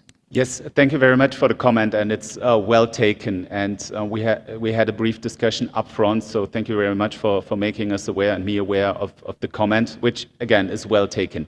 It was a deliberate discussion which parts should be in the core and which parts should be in the elective portion of the syllabus. And to be honest, no one in the committee agreed on the view of another person. So we really had to come to a consensus to say, what is the common ground we can agree on? And of course, there are strong arguments for almost every learning objective to be in the core rather than the elective and the other way around. So well taken. And personally, I would assume that the majority of associations will stick with the syllabus as it is, as it's written down, but we need to look and we need to integrate flexibility. And the agreement was that this part is in elective, as there are very specific actuarial pathways that need some flexibility with regard to those parts, knowing that the majority of actuaries will have a proper training in these areas. Thank you. Any other discussion on the motion? Yep, great, thank you. This is Alex from Hong Kong. So first of all, appreciate and thank you for taking the time, and I think splitting the curriculum and the syllabus between core and elective is good to enable a future proof on the emerging topics. So one question is around some of the a more emerging topic, including the AI and the in the climate and sustainability. Those are quite important topics that is in IAA, but given the timing of the development of this a syllabus, this probably took on another 2 or 3 years. and maybe like not in a positions for maturity for like narrowing down in the same way as in the other 10 subjects. So I wonder, like, are there any things that the education committees having in mind for like any interim solutions, any like a early, well, not in the official type of a syllabus, but giving the FMAs and the wider actual populations a framework. Thank you. Thank you very much. Essentially, the core and elective approach allows FMAs to tackle those topics. If they come to a conclusion, and yesterday we have seen a very detailed process of the CAS, how they are including those specific topics in their qualification, and the core and elective allows them to do so, and us as an IAA and the education committee to sign that off. And in parallel, and that's why I switched back to the slide up front, we want to start a review, and the task force had been set up, and of course those topics that you mentioned will be in our focus to be included into the syllabus. And then it's again a deliberate discussion: what is the level, what is the right content, how to make it as future-proof as possible, because it's not our goal to update the syllabus on a monthly basis. Of course not. But this has been there for 10 years. It's still good, but it's not perfect, and we are well aware of that, and that's what we try to work on. Yep, Thomas. At this stage, artificial intelligence lines in 3.3 in the syllabus, which looks like very small if you bound that to young guys or ladies looking to go for actuarial science or elsewhere, usually artificial intelligence. So we have some kind of young students who have to go one side or the other side. So if they go with artificial intelligence 90%, or with us a very small 1% or 2%, or I don't know which is the size, it will be difficult to brand our profession for youngers in the way of from young mathematicians who are looking for a career. My question, so it is what it is. The new syllabus, I don't know when it will come into force after the task force, perhaps in 3 years or 4 years, or I don't know what will be the size of the discussion here. And I was wondering what is the directions that the education committee is taking towards inclusion of that artificial intelligence, and how we could better brand what our education in the way, in fact, youngers are thinking that it should be, but how we could accommodate what is needed for the profession with this evolution. Yeah, merci, Thomas.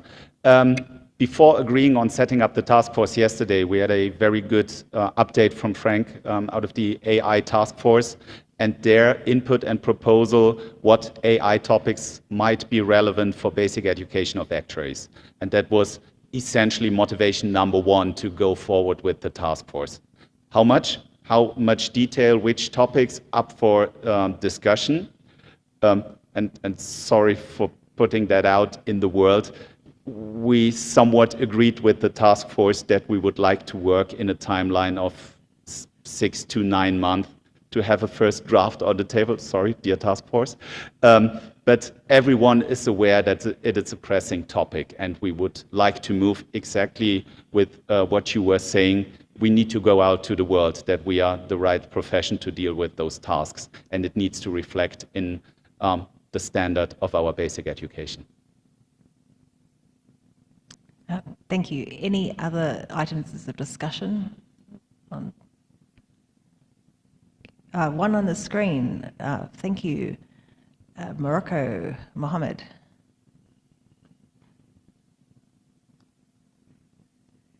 Would you like to speak, Mohammed?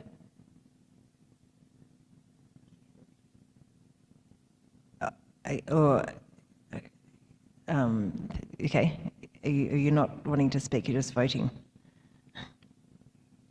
Let me just check. Is this a technical thing that you'd like to speak, and you can't, or you don't want to speak? Do you hear me? Okay, I can't hear anything.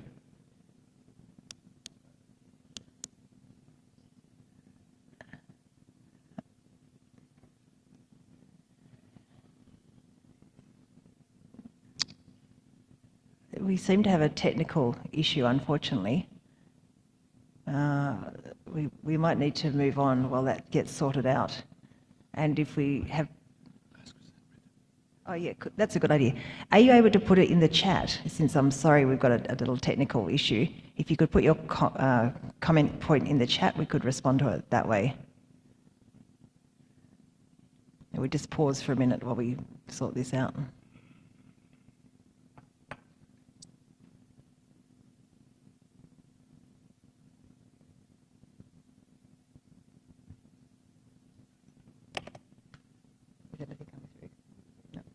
We're not seeing anything come through on the chat, so okay, we'll move on. So in that case, not seeing any more discussion, we will put this to the vote. So we have the motion on the table. You can see it on your screen. All those in favour, please raise your hand or card.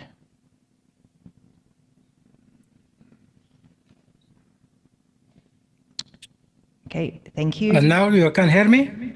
Oh yes. Okay, we'll pause the voting right now. We'll hear you now, Mohammed. Yeah, just one remark about the AIA theme in our syllabus. My opinion is we need to include AIA risks and biases to keep actuaries aware of those kind of problematics issued from the AIA. Noted. Thank you. Yeah. So we'll now resume our voting. We've had the for those in favour. I'll now call for those against. Okay, I now call for any abstaining. Noted. Thank you. Great. The motion is carried. Thank you very much. And now I'm going to pass back to you, Henning, to continue with your update. Yes, thank you very much. We spoke about the timeline for the syllabus review, and I would like to thank the SPC for their clear timeline on the CPD review as well, because this makes my life significantly easier in bringing this forward. I think we can all agree, and it's part of our code of conduct, that actuaries need to be fit to perform their duties on their jobs. But this is only one part. When we want to communicate to the outside world that we are a qualified and ongoing qualified profession, it needs to be shown and it needs to be written down and recorded. The IAA does have a CPD guideline in place, and that's almost 15 years old. And we started a review of that document, especially linking it to a membership requirement of the IAA that it needs to be somewhat mandatory. We performed a survey through a task force, received very valuable feedback, but also agreed in yesterday's meeting of the committee that we need to work on and need to produce a first draft on how that might look like. I assume, and that was somewhat the consensus yesterday, that it needs to be principles-based to give FMAs enough flexibility to establish or bring into the game what they already have. It will be about how this is documented, what ongoing learning looks like, how to deal with exemptions, etc. So we aim at producing this as soon as possible. We have strengthened the task force with a couple of more members to perform that work. And again, thank you very much for the leadership and the SPC to bringing this into the Education Committee, as we see it as a very, very important topic to work on. And I'm happy to come back to you in the near future to present what a potential result might look like. Great. Thank you very much. Any questions or comments for Henning on the CPD? No? Okay, well, thank you once again to you and the Education Committee.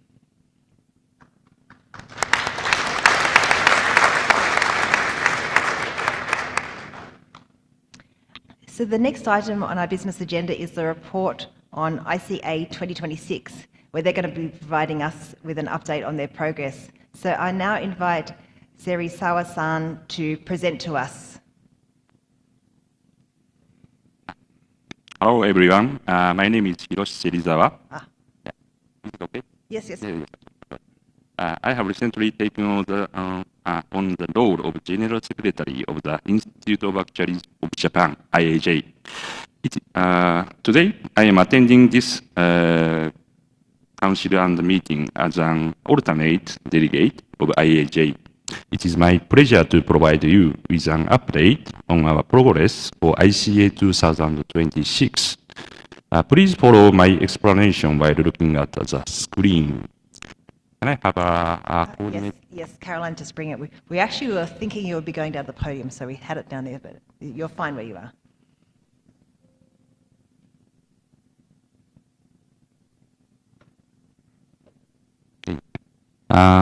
ICA 2026 will be held from November 8th under the theme Tradition, Diversity, Innovation. The venue is the Tokyo International Forum, a centrally located facility just a short walk from Tokyo Station. Our program will feature both plenary and concurrent sessions, ensuring a wide range of insightful discussions. In addition to the academic sessions, we have planned special evening events, including a gala dinner on Wednesday, November 11th. The call for paper has already been announced with suggested topics listed at the top of this page. Submissions are accepted exclusively through the online form. At this stage, we have received fewer submissions than anticipated, so we would greatly appreciate your support in spreading the word to your members. The Global Ambassador program will be launching soon.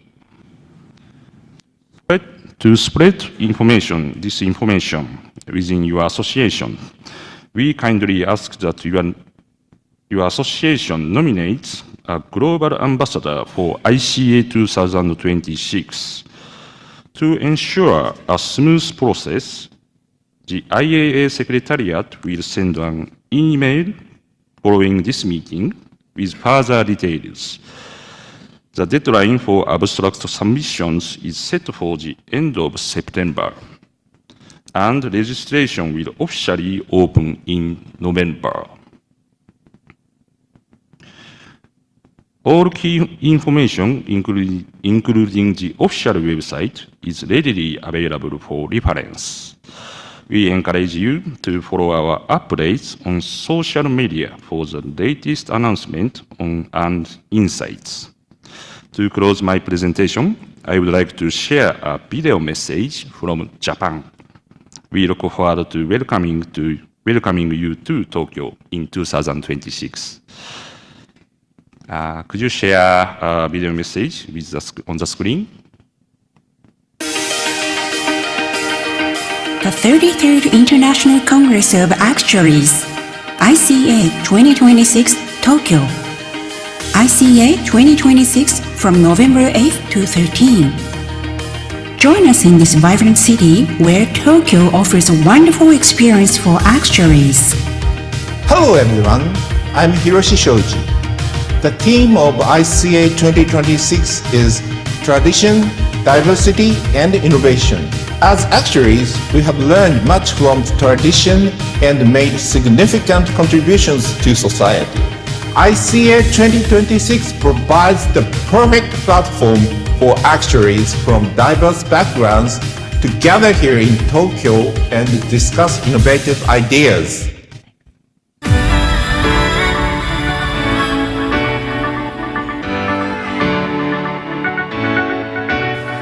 Japan has been at the forefront of addressing global challenges such as declining birth rate, aging population, and natural disasters. It is especially meaningful to engage in discussions aimed at solving these issues in Tokyo, the heart of a country confronting these challenges. Our sessions will cover a wide range of topics, from traditional themes to the latest issues like AI. Let's engage in discussions that foster innovation among actuaries worldwide. In addition to the sessions, we will offer opportunities such as academic tours, which can spark innovative ideas. I'm already looking forward to them myself.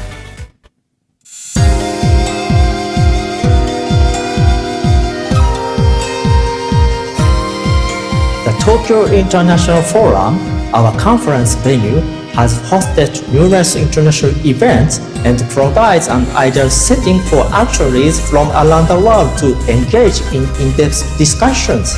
I'm also looking forward to the girl dinner at Hapoen, where I have the opportunity to network with actuaries from across the globe.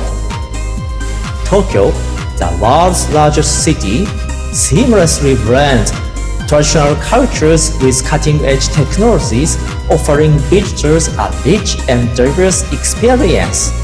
Please take the time to enjoy all that it has to offer.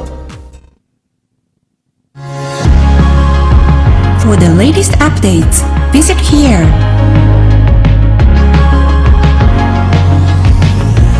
Looking forward to seeing you. Looking forward to seeing you. Looking forward to seeing you. Looking forward to seeing you. Looking forward to seeing you. Looking forward to seeing you. Looking forward to seeing you at ICA 2026 Tokyo.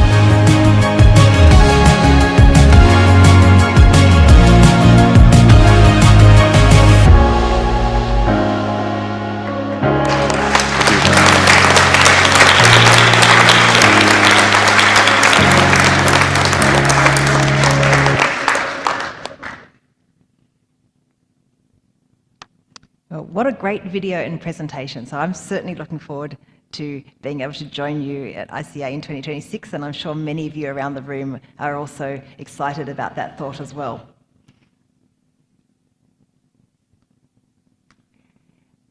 The next item on the agenda is to mention our next Council and Committee meeting location, which is in Marrakesh in Morocco. And I'm going to pass to Mohammed to give us a bit of an introduction. So let's hope the sound works. So over to you, Mohammed.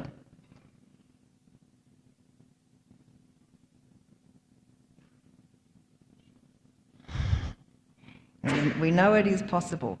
So. Do you hear me? Yes. Yeah. Possible. We are very happy to host the next council meeting. And we were very glad to receive Bozena last April in Casablanca during the Casablanca Insurance Rendezvous, which is an African and Arab event, and is becoming a worldwide event. I think you will enjoy Marrakesh. You will enjoy a place with history and future, and we will enjoy the Medina Labyrinth. You will enjoy the Majorel Garden and the Tajin and the Tangier. Yeah, and one word about the weather. In November, you will have a sunny days with temperature between 20 and 25, and in the evening, a fresh night with temperature between 10 and 15. But you will have a very good weather, and we will be happy to meet you there. And if you have any question or any needs, please don't hesitate to contact us. Thank you very much. And yes, I'm certainly looking forward to going to Morocco later in this year as well. And I'm sure it'll be an absolutely great meetings. Yeah. Thank you. The next item on the agenda is other business. And so I do have one item I'd like to mention. Michelle Sima, would you like to stand?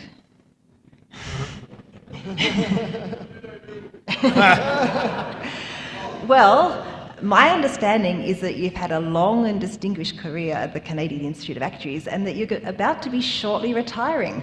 And so I would just like to acknowledge this. It has been an absolute pleasure of mine, and I expect for many of you around the room to work with you over this time. And we would just like to really take this opportunity to wish you well in your retirement.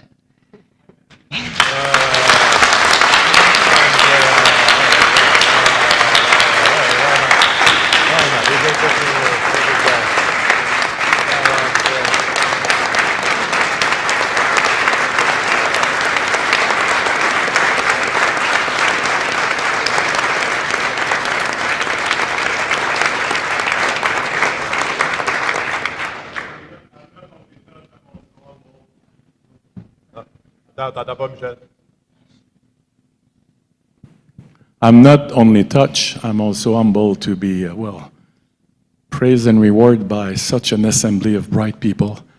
As you know, I didn't have the fortune to be an actuary. My wife in our home is the one that got the mathematical genius, not me.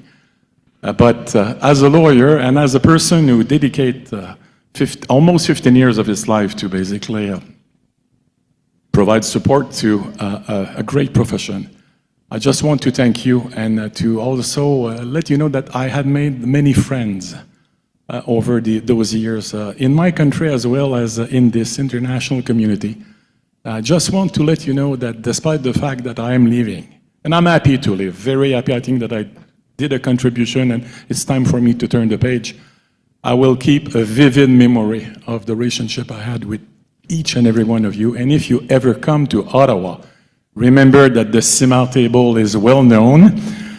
We also have 2 free rooms, and my phone number is still in the phone book, and I will be more than happy to welcome you at home, wherever you decide to come to visit the National Capital Area of Canada. Thank you very much. Merci beaucoup.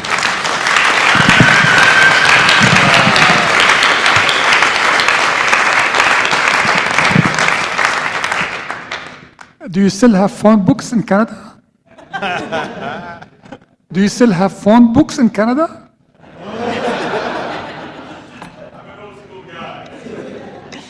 No, thank you very much, and we 100% wish you very, very well in your retirement.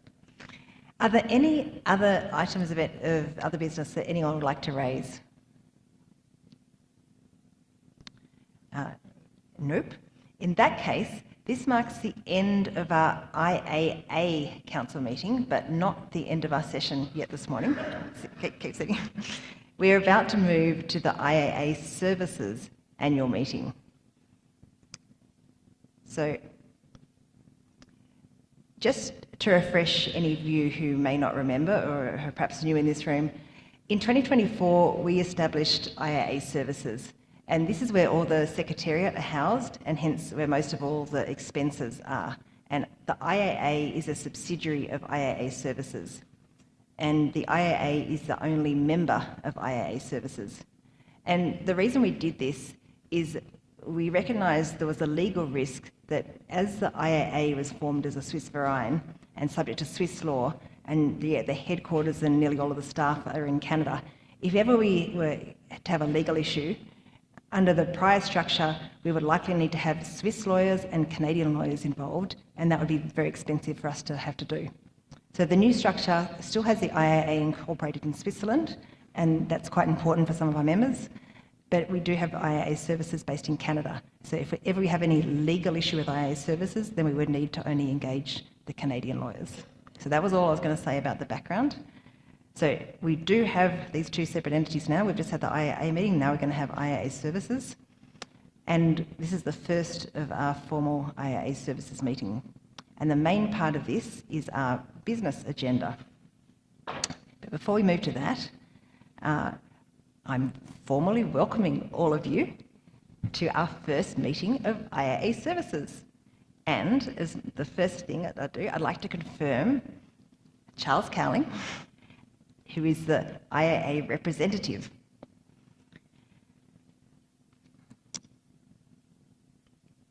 So, the next item we have on is the approval of the agenda, and we have these 4 items listed here as part of our agenda. And so we have a motion that the agenda be approved as presented. Now, I'm not going to call for movers and seconders and discussion and all that because I only have 1 member. Instead, Charles, do you approve the motion?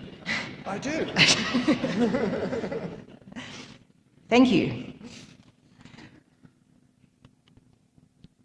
Right. We now move to the next item. And again, we have a motion on the table that the member ratifies the Board of Directors' approval of the 2024 audited financial statements as presented. Charles, do you approve the motion? I approve the motion.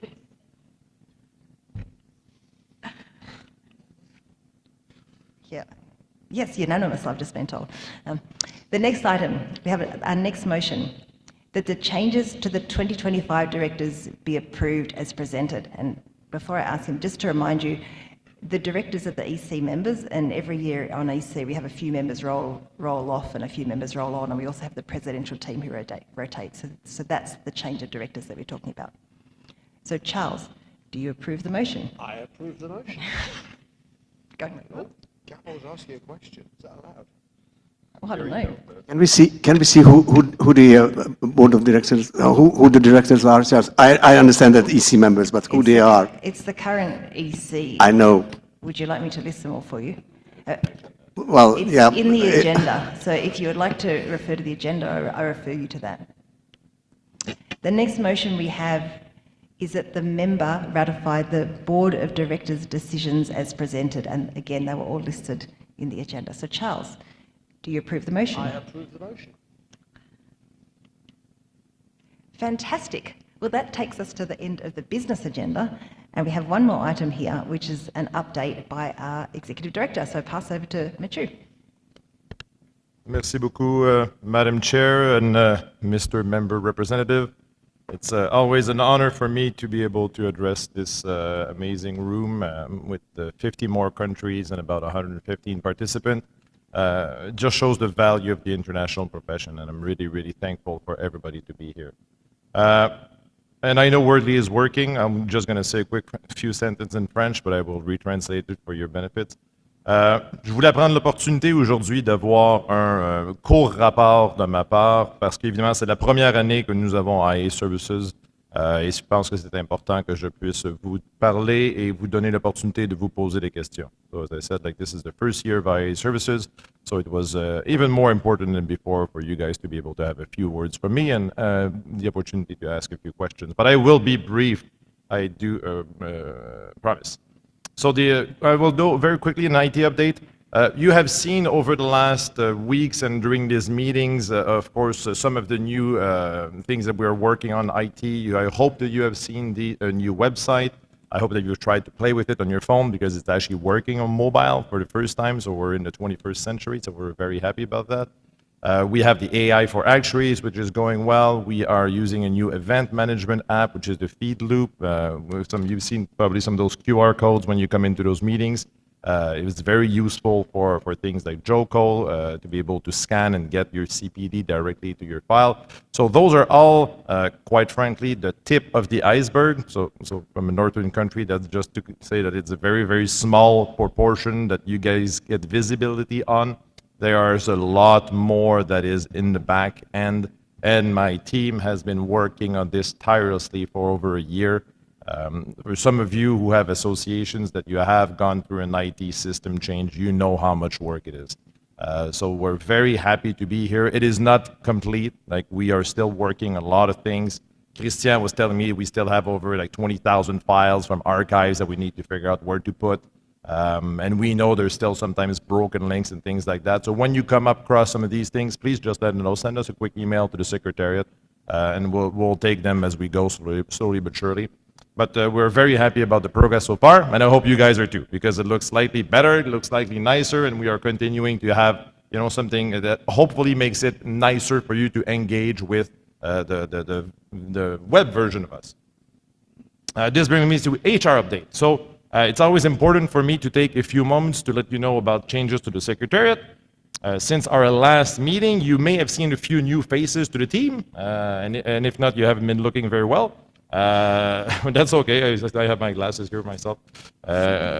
So we have, and I would like this person to stand up. So we have Meet, who's brand new on my team, who's directly supporting our advanced function, and Mali, and we also Irfan, who's brand new in the team as well, directly supporting the impact function. So they're brand new 2 additions to the team.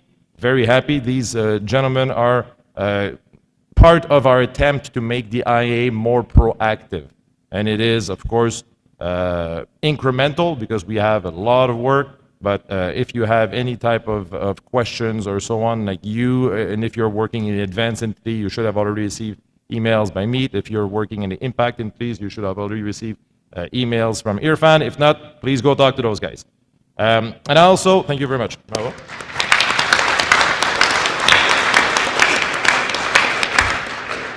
Also note that in 2 weeks, about maybe 10 days, and I'm very excited to say that, we will have the start of our brand new joint staff based in Paris with the Institut des Actuaires. That's a program that we have been working on for over a year, but it finally got through, so very, very happy about that. It will be based in France, and I will be very happy to go meet that staff in the Institut des Actuaires at your annual meeting in a few weeks or 3 weeks' time. So personally, very, very happy about that, to help us with the French language, help us with policies. As you know, some of our policies are outdated, and it's not because we don't care, it's simply because we are out of bandwidth. So helping us with some of these things is going to be very, very important. And also helping us in the future youth initiative to try to figure out what the role of the IA is, where we want to go with these things. So very, very happy to have that.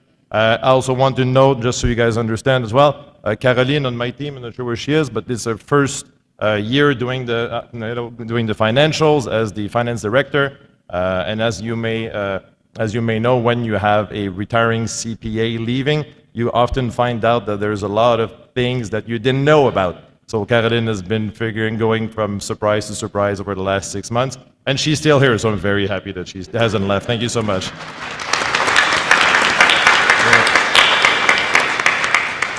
And the financials, of course, have you have seen this year, we have, of course, 3 formats because of the new 2 companies, plus also the consolidated one. They look a little bit wonky because it's the first year. Starting next year, everything's going to look much more easier to understand. It's not just a transition year, it's completely normal. And last but not least, I absolutely want to show my joy and appreciation for the EC and the board who have accepted to a temporary administrative support request by our friends at the ICA 2029 and ADA. So for the very first time ever, we do have somebody working in Africa, but we will have someone working in Nairobi for the next 18 months to be able to help launch of the ICA 2029 initiative, what we call the Road to Nairobi, which you will continue to hear more and more. So we're very, very happy to be able to say that we are indeed putting our energy where our mouth is, and we take this very seriously to be able to support the success of ICA 2029 in Nairobi. And of course, this is my last sentence. I want to thank, of course, all my staff for all the great work that you do. A lot of our work is based in the background, and they just put me on the stage. Quite frankly, I wouldn't even know where to go if I don't have my staff telling me some of these things. We are a very, very small group, very small organization, and I think we do tremendous amount of volume of good work. So thank you to everybody on my staff for your support.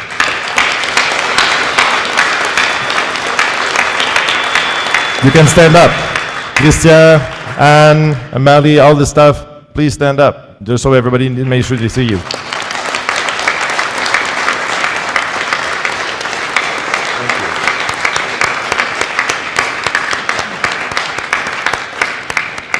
Thank you so much. And you may have seen earlier this week for the sections, we had Tebo as well, our staff that is hosted in South Africa with Asa, but she has gone back home by now. So, and I'm not sure if Amalie was up or not, but that's almost a running joke because I'm never sure, she's so short.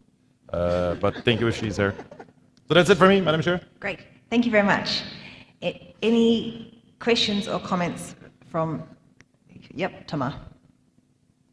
Oui, c'était simplement donc, pour remercier l'association Aquarium International Service pour le privilège, l'honneur et la confiance pour nous permettre d'héberger, de partager cette ressource qui va œuvrer à l'engagement depuis Paris et qui est bilingue, français et anglais. Merci beaucoup. Thank you. Anyone else? Okay. Well, as we've just said before, the next meeting's in Morocco. I look forward to seeing you all there, and the meeting of IAA services is closed. Lunch is at 12, so I'm very pleased to give you some time back in your calendars. Please enjoy the extra time talking and sharing together, and see you soon. Bye. See you in Morocco.